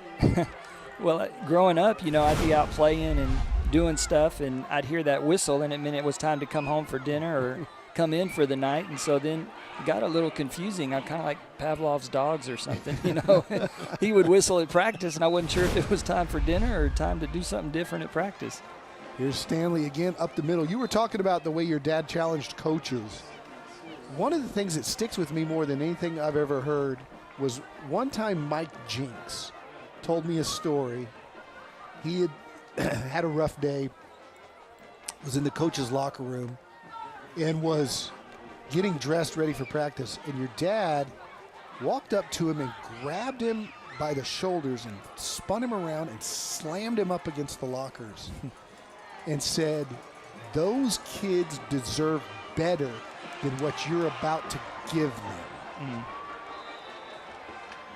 Do better, you know, get ready to serve the kids. And I always felt that was your dad's motto more than anything. Was he wasn't trying to win football games and pad his record, Hall of Fame, whatever. He always saw his job is to serve the kids that he coached. Absolutely. You know, his big saying that he would, whenever he spoke to coaches, was that if we get up every day to go win a football game, that's a pretty shallow way to live. But if we get up every day to go change a kid's life, now that's worth getting up for. And so everything they did, everything was intentional. It didn't matter if it was the monthly themes, if it was trying to get the kids to work hard or to push through adversity. It was always trying to teach them what they could do to be the kind of man. There's the reward right there. Absolutely. You know, those guys coming back 40 years later. Yeah, that was Nathan Vidas, Sean Klinsick. To hug his neck. Your dad's wiping tears from his face right there. It means something, right? It's so good. Yeah, it was tonight. Paul Booker, just our star free safety. There was a time that he came and had to stay with us because he was having some trouble at home, and he was basically my brother, and he stayed with our family, and we just loved on him. And my parents took care of him, and he took the time to tell my dad tonight how much that meant to him, and he wanted to make it clear that my mom got the message as well, how much it meant to, how much her and the way she treated him meant to Paul. Well, there's 1,000 stories like that, right? I mean, when you do what he did for so many years, there's so many lives that he touched, and I'm sure that's exactly what he heard just right there to bring the tears to his eyes as Coach, I am who I am because of what you gave us. It's good man. Stuff. I couldn't be more proud. He's worn out emotionally right now. That's good stuff. Yeah. Well, Clint, we appreciate you coming to the booth, man. We'll be seeing if your Rockets can come back here with 10 minutes to go. Anything can happen in this game. It can. I never seen it start that way, so let's assume it's going to finish fantastically too. Appreciate you. Yeah, we thought we were the only ones that hadn't seen something like that. So a guy with some skins on the wall, it's nice to say he can say that too as we look at a home run attempt. Even with Gerard Douglas, That was a home run waiting to happen just about every game. I mean, we talk about the playoff games, but regular season games, I mean, 3,000 yards in a season. There were times where you guys had plenty of one-play 80-yard drives. Oh, yeah. Where you just handed it to him and he was gone. You know, and what people don't realize, too, is most of the time we were pulled out of the game midway through the third quarter. Yeah. So if we had played the full games our senior year, there's no telling how many yards he would have had. But we just were usually beating people bad enough that they didn't want to keep running him or running up the score. What's Gerard up to these days? He's working with the AT&T company here in town and doing really well. He's a great dad, great husband, and just he's another great product of what this Judson program was all about. Absolutely. I never forget I was at his house on signing day, and your dad came over, and there were some difficulties because Mama wanted to go to Texas, and he wanted to go to Baylor, and she wasn't going to sign his letter of intent because he was underage. There was some high drama there for a while. Yeah. But it can't tell you the kind of kid Gerard was. UT had flown him into Memorial Stadium on a helicopter, landed him at midfield with his name on the Jumbotron and a video of him in high school, a big PA announcer and just big deal. Mm-hmm. And I think it was Ken Ruffin was the running backs coach at Baylor. Yes, Rutgers. Yeah. Yes. He picked him up at that little bitty airport in Waco in his F-150 and drove him to George's. Yeah. And had a chicken fried steak, and that was the recruiting sell that worked best for Gerard because he was so low-key. It was, and Coach Rucker has a heart of gold, and Gerard recognized that because he's so sharp of a guy. Yeah. And Alabama flew him up there on a private jet. I mean, he got the royal treatment all kinds of places, but Baylor created the family atmosphere that he had at Judson, and he wanted to continue. Second all-time leading rusher behind Walter Abercrombie, and at his size to do that at the college level, because he wasn't a big guy. Yep, and he was a competitor. His highest yardage game his freshman year was against Texas. Wow. There was a reason for that. Did it make Mom mad? I don't think he liked Texas a whole lot either. Hey, good seeing you, man. Yeah, thank you. Congratulations on the anniversary. Thank you. That's real good. Tell your parents we said hi. I sure will. Not just your dad. Tell your mom, Kathy. We love her, too. I sure will. All right, second down and long now for these Clemens Buffaloes as Judson trying to rally here on homecoming with all these great Rockets in attendance. They want to send them home happy. They're going to have to do something in a hurry here. Ball's complete. How about that timing, Chuck? Seeing D.W. Rutledge, we're talking about him, and he's getting hugs from those guys that he had an impact on 30, 40 years ago. Yeah, that's it's Chris Kotvis and his crew and the magic that they work each and every week here on TNL. Always top of the line. Brian Watson, his crew of photographers that we're so glad to work with every week, make this great product for high school football. It's 3rd and 8. That ball's completed over the middle. The ball comes out. That's Miles Davis on the defense, and he popped that out. Chuck, I read about him coming in, about his recruitment to A&M and his verbal commit and all that, but boy, he looks the part, and tonight on every play that we've seen him on, he's a man among boys. He's a beast. He really is, and again, Nathan Alvarez with a pretty darn good throw for the Clemens Buffaloes, but they're going to have to kick it away here on 4th down, so at least we get to see Caden Turner kick it away one more time. Tried to avoid Davis on the last punt, and Davis outsmarted him and ran to it. He's going to do it again this time. Whoa, what a beauty of a kick. There's the 5-star. Little too good. Into the end zone. Judson will have it down 10 with 7 minutes to go after a booming punt by the 5-star Caden Turner.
Welcome back. Time for our Texas Kidney Foundation player profile.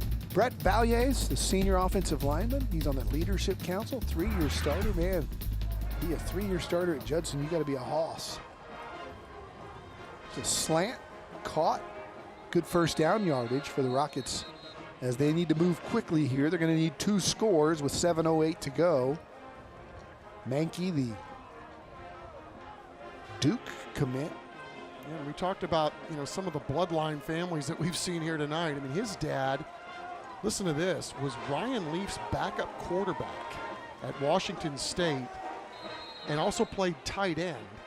And I guess the story goes that the senior Mankey is a professor, came down here to teach at Texas State, got here, family relocated, and this guy pretty much had the pick of the litter too. I think Washington State and Wazoo both offered him. Well, the key for him is between the ears. This one's going down to the 50, down to the 40, and tripped up the last man that could possibly get him, and that's Mankey. Otherwise, Derek Williams was gone, and what a play by Mankey. You're not kidding. I think that this thing was destined to be housed, but Mankey, the very last second, comes up with a shoestring tackle. Here's a nice collision right at the 30 on a countywide first down. The Rockets thought they had something cooking there, but it was snuffed out there by the defensive back, Xavier Jordan, who's made some big plays tonight. Indeed, he has. I mean, he's really stood out. And again, tip of the cap to the Clemens defense and what they've done so far tonight, holding these Rockets to 14 points. 2nd and 11. Stanley has a gash up the middle, breaks a tackle, spins down to the 20. He's being tugged on, gets to the 18 inside the Central Med red zone. And the Rockets have life. 5 minutes, plenty of time. Can they score and get the football back and score again? They're going quick here. 5:30 to go. Stanley again, off tackle. Boy, he fights for every yard, but these Clemens Buffaloes are doing a good job fighting too. Here, flag down on the play.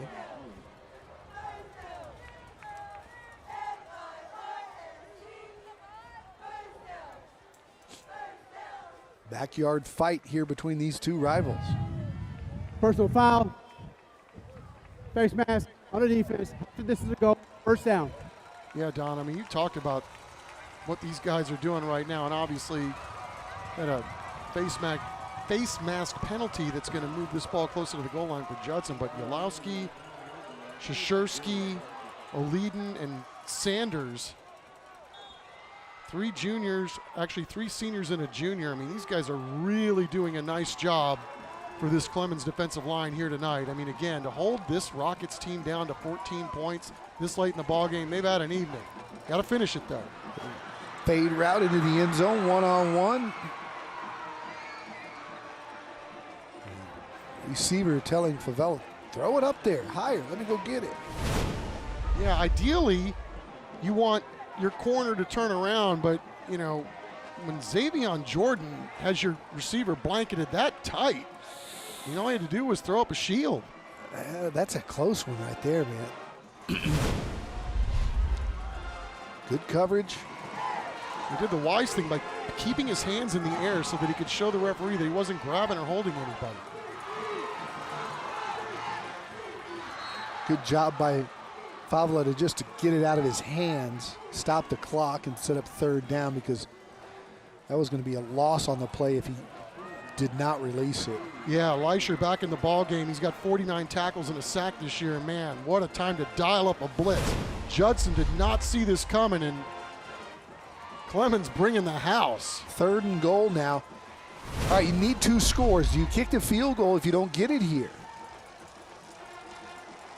Do you have trust in the kicker after that first kick in the first half that was also into the wind? They do a little bubble screen. Nice one-handed catch, but Clemens snuffs it out. It's going to be 4th down and goal from about the 6.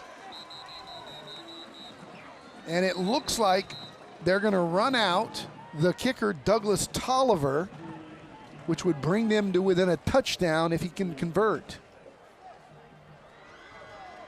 there's an injury on the field, and we will step aside for a second here. Chuck, let me ask you this. I don't know if you remember this.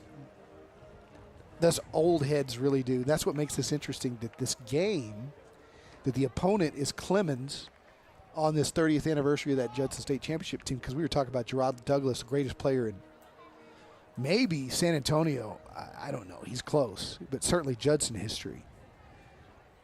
People as old as I remember that he was in the Clemens district as a middle schooler and transferred into the Judson district, and there were some, Clemens wasn't real happy about it at the time, and Gerard wasn't eligible until his, I think it was the second or third game of his sophomore year. So all these years later, 30 years later, it's Clemens, and I'm sure there's some Buffalo fans who would take great delight if they were able to spoil Judson's 30-year reunion. Without a doubt. I mean, this is one of the most special rivalries in town, right? And I mean, last year, I mean, these dudes have played some epic ball games over the years. You know, Clemens felt like last year they were charging, they were coming back, they were an onside kick away from really making this one super interesting. But I agree with the call here, right here, to kick three. I mean, you can't win the game here, but you can lose it if you don't get this. The 29-yarder. High snap, kick is away, angling towards the right, and it got through on the left-hand side, the left. And so Judson has pulled to win a touchdown. It's 24-17, 5 minutes to play. High drama at Rutledge Stadium.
See the breeze blowing here as these flags have been pretty stiff in the second half. If Clemens will have the wind at their back. So this would be a kick into the wind. Judson has all three timeouts, and they just need to stop this Clemens offense. And Chuck, I wonder, the way Clemens has kind of taken the air out of the ball and played slow all night, if not being explosive might come back to haunt them here if they need a couple of first downs. Would you think they'd be a little more aggressive here? We're back in 15 seconds. Do you know a San Antonio teen in 7th to 12th grade looking for ways to get involved in the community? They can apply to be a Project Worth Teen Ambassador today. For more information, visit our website or call 210-207-8850. So will they be a little more aggressive here? That's the question. Yeah, I mean, I think you have to be, right? I mean, Judson's armed with all three timeouts. You got roughly 5 minutes left to go in this ball game. So, you know, you're probably going to need 3 first downs if you want to win this football game. It's first down, 5 minutes to go. Keep up the middle, good for about 2.5. Judson's going to save their timeouts. I would think till you got under 2.5. See if you can get a good stop here. Right, and I think, again, there's a million ways you can skin this cat. However, when you hold them to less than a yard on first down, you gotta like your chances here on 2nd and long. See Clemens' mindset with when they snap this here, we're inside of 10 seconds. They snap it with about 7. They roll out, that's picked off! Judson coming the other way, down the sideline. Oh my goodness, we've got ourselves a fantastic finish. Isaac Chandler with the Oski. I don't know if there was some confusion on the route, but Nathan Alvarez, who's played darn near a picture-perfect game, there was just no receiver there. At least he was able to make the tackle and not let Chandler house it. I think he was expecting the receiver to cut that route off about 5 yards shorter. That's what it looked like to me too. But this Clemens defense has done the job all night, and they've been put in a very difficult position here with a super short field for the Judson Rockets. The Rockets look for some sudden change here. 3 split to the right for Favola. Instead, he hands to Stanley. He's got nowhere to go, cuts it back inside, gets back to the line of scrimmage, and as he has all night, fights at the finish and ends up going forward for a gain of about 2. Yeah, have you ever seen more guys in a football game do more with less than some of these Judson guys have done here tonight, whether it's on special teams or just on a simple handoff right there? Again, you can't say enough about the job these Buffaloes are doing. They may not be able to get the guy down on that first crack, but they got guys in the neighborhood. 2nd and 9. They run the little bubble. And Clemens is there to snuff it out after another gain of about 3. Menke stands up proud. It'll be 3rd down. We'll call it 7. Well, I think, you're talking about 2 down territory now, right? For I mean, sure. There's no question. A field goal is not really going to help you. You may not get the ball back. Yeah, and my question is, at this point, why don't you have 13 out there on offense? Right? Stanley goes into the flat. They fire it to a man coverage. It's dropped. It's incomplete, not a lateral. Forward pass called incomplete. And it's come down to this.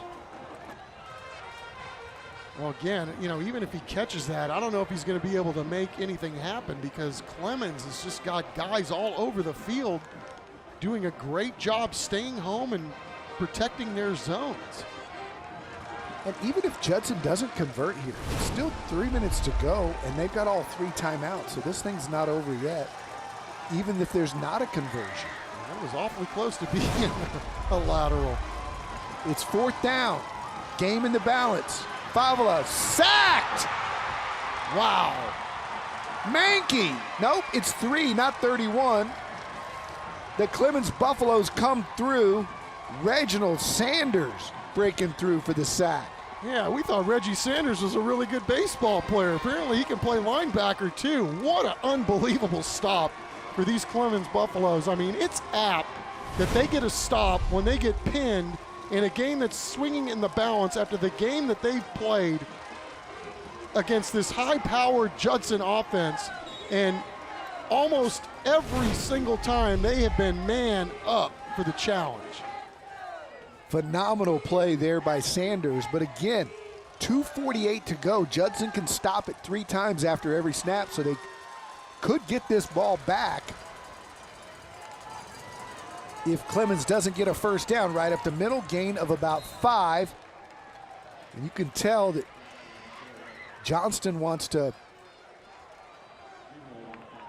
make a statement here. Soto not using that timeout just yet. And Clemens is going to be content to let this play clock tick. Still 20 seconds, so they don't have to snap it till about 2 minutes here on 2nd and 5 if they decide to. Come to the line of scrimmage now, and Alvarez just looks at the play clock and snaps it at 4.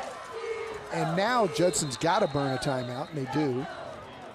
and will take it with them. It'll be third down with 2:03 to go. Judson trailing by a touchdown when we come back. Nail biter time.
It is third down and 4, 2:03 to go. Judson trying to get off the field. They'll burn a timeout if they can stop Clemens here.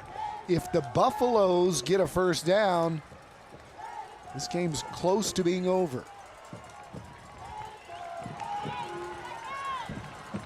Let's see if they put the ball in the hands of Joshua Jackson.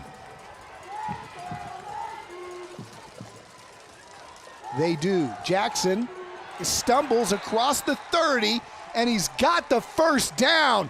The second effort by Joshua Jackson. They had him dead to rights, and even Gimpy, he turned, lunged, and watch him extend the ball with the right hand. Yeah, he's playing on grit and guile. I mean, he's been nicked all night. He's falling and lunging and somehow manages to squirm his way for 3 yards. And if Clemens can just make a few snaps here, they're going to be in really good shape since Judson's only got one timeout. Not to mention a kicker that can punt it out of the stadium if you have to go to that. We're back in 15 seconds. Hey San Antonio teens! Are you looking for ways to share your voice, creativity, and ideas on ways to positively impact the community? Become a Project Worth Teen Ambassador. For more information, visit our website or call 210-207-8850. First down, goes for about 3. Judson takes its final timeout with 1:51 left in this ball game. And I'm not Mario Cristobal of the Miami Hurricanes, but well, did they not take a timeout? They did take a timeout. 1:51 is on the clock. That was the craziest thing I've ever seen, that Miami game the other day. And it's because of this. Their offensive coordinator was like me. He couldn't do the math in his head with 1:44 to go or whatever. So, do you take knees here? No, I wouldn't. Absolutely not. I mean, because here's the deal. They just burned their last timeout. And they're going to probably have to burn one here at the end.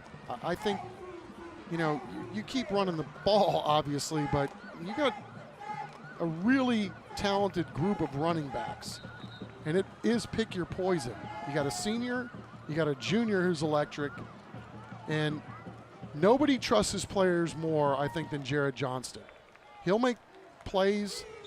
He'll acquiesce to what he thinks is going to go, or how he thinks things could go on the recommendation on a player sometimes, but I think they're going to try to keep moving this football. All right, second down. Ended up the middle. Stopped there, no timeouts. And we're at 1:44. They have 36 to snap it, so it'll be third down with right out 1:04.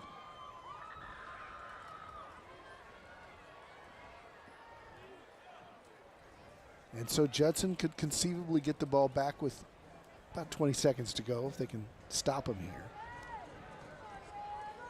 So the question then becomes for Jared Johnston is, do you now run a dive or some sort of simple run play, hoping you pick up the sticks on 3rd and 8, or do you play to win the football game, right? Take a chance and I don't think fake a run and see what happens there. And I if don't you think don't, you put it in the air because the clock stops. Your clock stops automatically. Yep. On an incompletion, you can have what happened on the last series, where total disaster and interception. You have to run the clock here.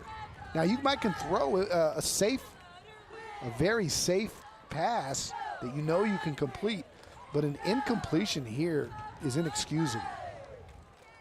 well, again, this is why these guys make their money, right? Yep. Because if you give Judson any time left on the clock, even if they're pinned inside their 5, you find 13 on a little anything, and anything goes at that point. I mean, this is really, really fun to watch how these guys play the game of chess. Glad I'm not them.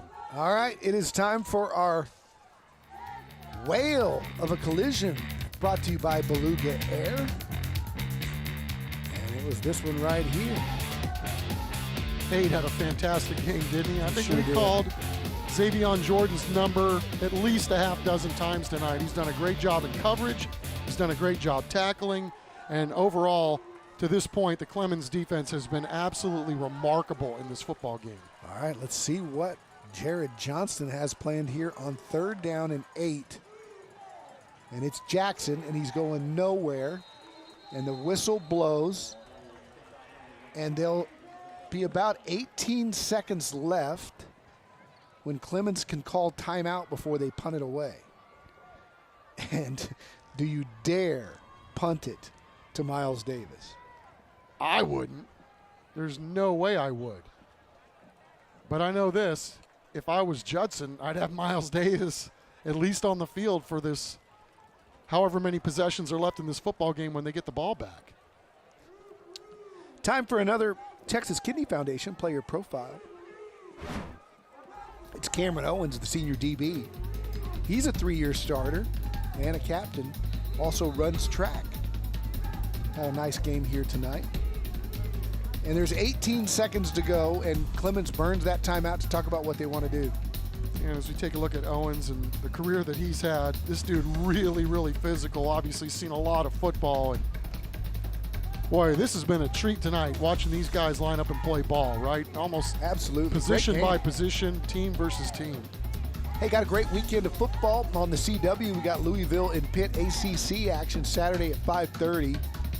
Illinois and Maryland, and Notre Dame USC, 6:30 on News 4 on Saturday night. What a great one that'll be. Fox is full of football on Saturday, including number 2 Michigan, and a big Pac-12 showdown between UCLA and Oregon State. That's on Fox. And then Sunday, we've got the Texans for you on Fox, part of a doubleheader with the Jets and Eagles as the second game. And on Sunday Night Football, the Giants and Bills, the Battle of New York. Man, how about the Saints putting it on the Patriots like they did? Shut those guys out after the Cowboys beat them up physically the week before. And if you're wondering, the Cowboys are playing on Monday Night Football. That's why they're not on our family of stations this weekend.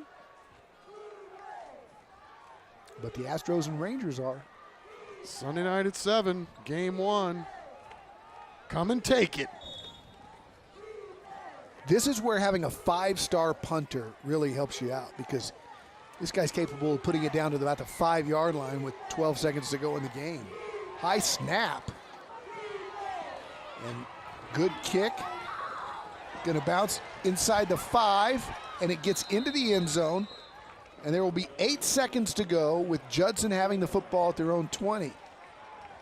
Boy, that got a little dicey on that one, didn't it? And for a lot of different reasons. You talked about the high snap, and then Judson had a guy back there. Not just any guy either. Miles Davis, if he fields that, who knows what can happen. Very good job all the way around. Caden Turner showing off his athletic ability and able to see angles probably better than most because of his ability to play other positions on the football field. Coach Soto's going to have to forgive me. It's just the dad coach in me. I'm just telling you, if I had 13 on my team, I'd have him out there as one of my guys. I'd send everybody deep. I'd throw it to him underneath and let's see what he could do. Well, he's at the bottom of your screen, partner. Oh, he's out there.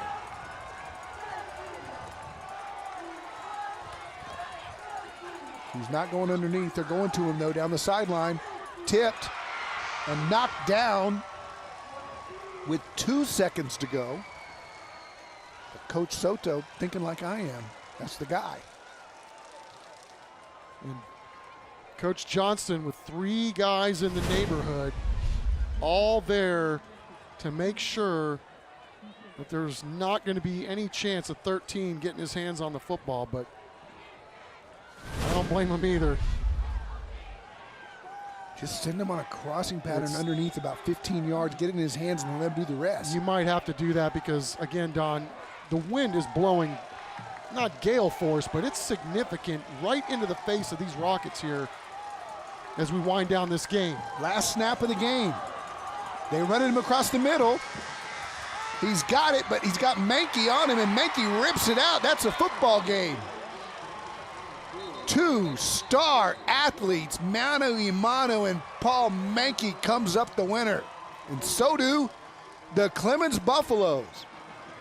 Spoiling homecoming for the Judson Rockets and this special anniversary celebration of the 40th and 30th anniversaries of the 83 and 93 state championship teams. What a great game. Great start. Battle all the way down the finish.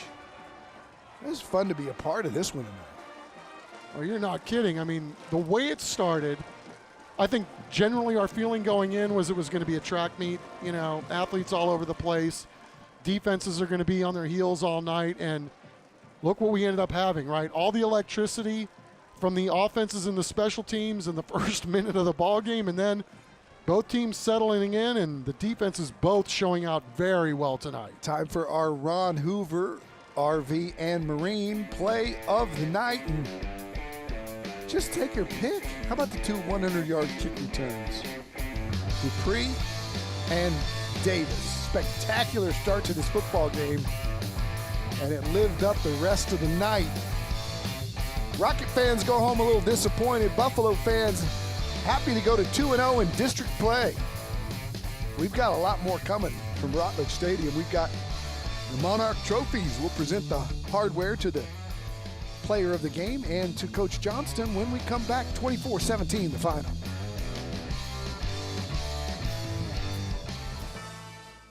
Tonight's broadcast of Thursday Night Lights is sponsored by Taco Cabana, the Gomez Law Firm, Steel North Star Chrysler Jeep Dodge Ram, Centro Med, Enroll SA, Countywide Service Company, Dr. Drake Sleep Solutions, Christus Children's, San Antonio Sports, Valero, San Antonio Metropolitan Health District, Vietnam Army Grunt Museum, Beluga Air, Rhino Roofers, Texas Kidney Foundation, Air and Plumbing Today, Ron Hoover RV and Marine, Harlandale Independent School District, San Antonio Zoo, and Monarch Trophy Studio.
The Clemens Buffaloes are victorious in this big rivalry game, and they're with our Matt Roy for our Monarch Trophy presentation.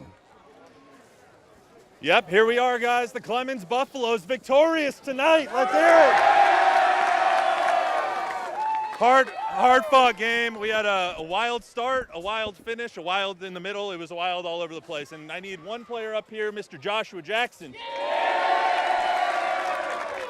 There we go. We had 21. It's the definition of a bell cow back. 21 carries, 93 yards, closing it out at the end. Some tough runs. Our player of the game, Joshua Jackson.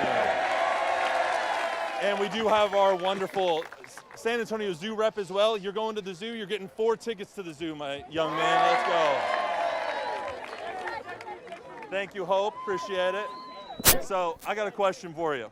I'll just throw that right here. We got a lot of things to hand out.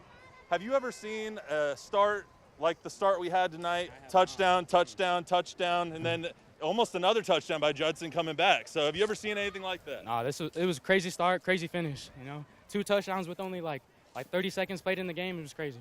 Yeah, 21 points in the first 45 seconds, and then I think we had like 21 points the rest of the game. How'd you guys keep grinding away, mainly on your legs and on the backs of the defense here? We do what we do. We practice all week. This is us. This is our team. We keep pushing. Congratulations, my man. Coach, I'll get you up here. You take that. Big check, big check. All right, Coach. All right, Coach Johnson, not your first time on TNL, No. But what a hell of a win. I mean, have you ever seen anything like that? I mean, it was just ups and downs, ebbs and flows. You know what it was a complete team effort. I mean, offense, defense. Defense had the offensive back, offense had defensive back, and special teams. Everything came together, and just super proud of these guys and the way they work. And we'll enjoy this one tonight and the weekend, and we're back to work. So not too much, guys. We got school. Coach, you guys kind of had a roller coaster of a win today, but it was truly a 3-phase game, like you said.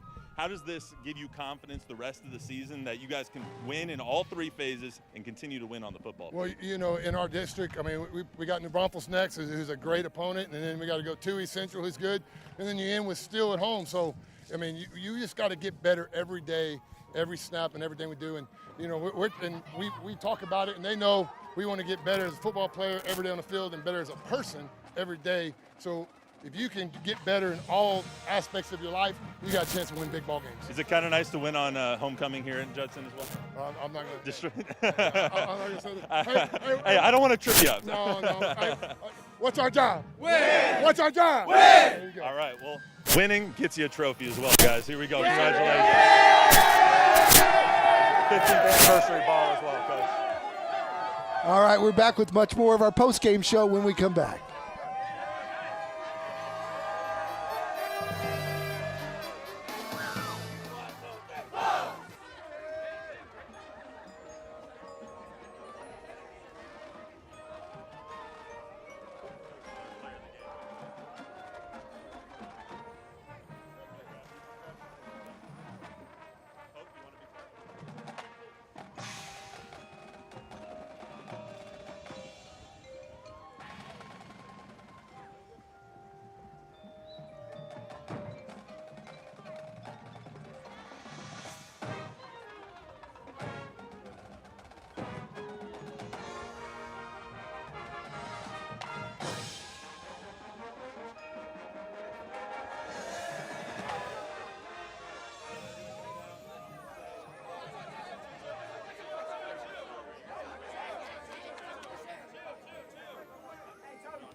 Are good. All right, we are here with the Clemens Buffaloes and our player of the game, Mr. Joshua Jackson. How are you going to celebrate? Going to the San Antonio Zoo. Yeah, we are. Let's go. All right, Jackson, you earned it, my friend. 24-17, the final. Let's run you through our Harlandale Independent School District highlights from this one tonight, and boy, did it start with a bang. As Matt said, 3 touchdowns in the first 46 seconds.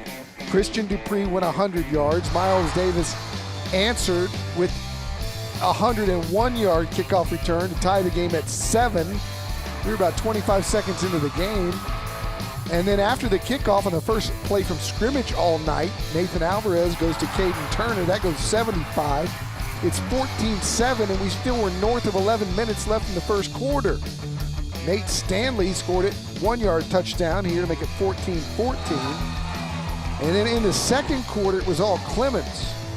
Raekwon Ruffin from 20 yards, 21-14. They got a field goal from Ethan Brumgard.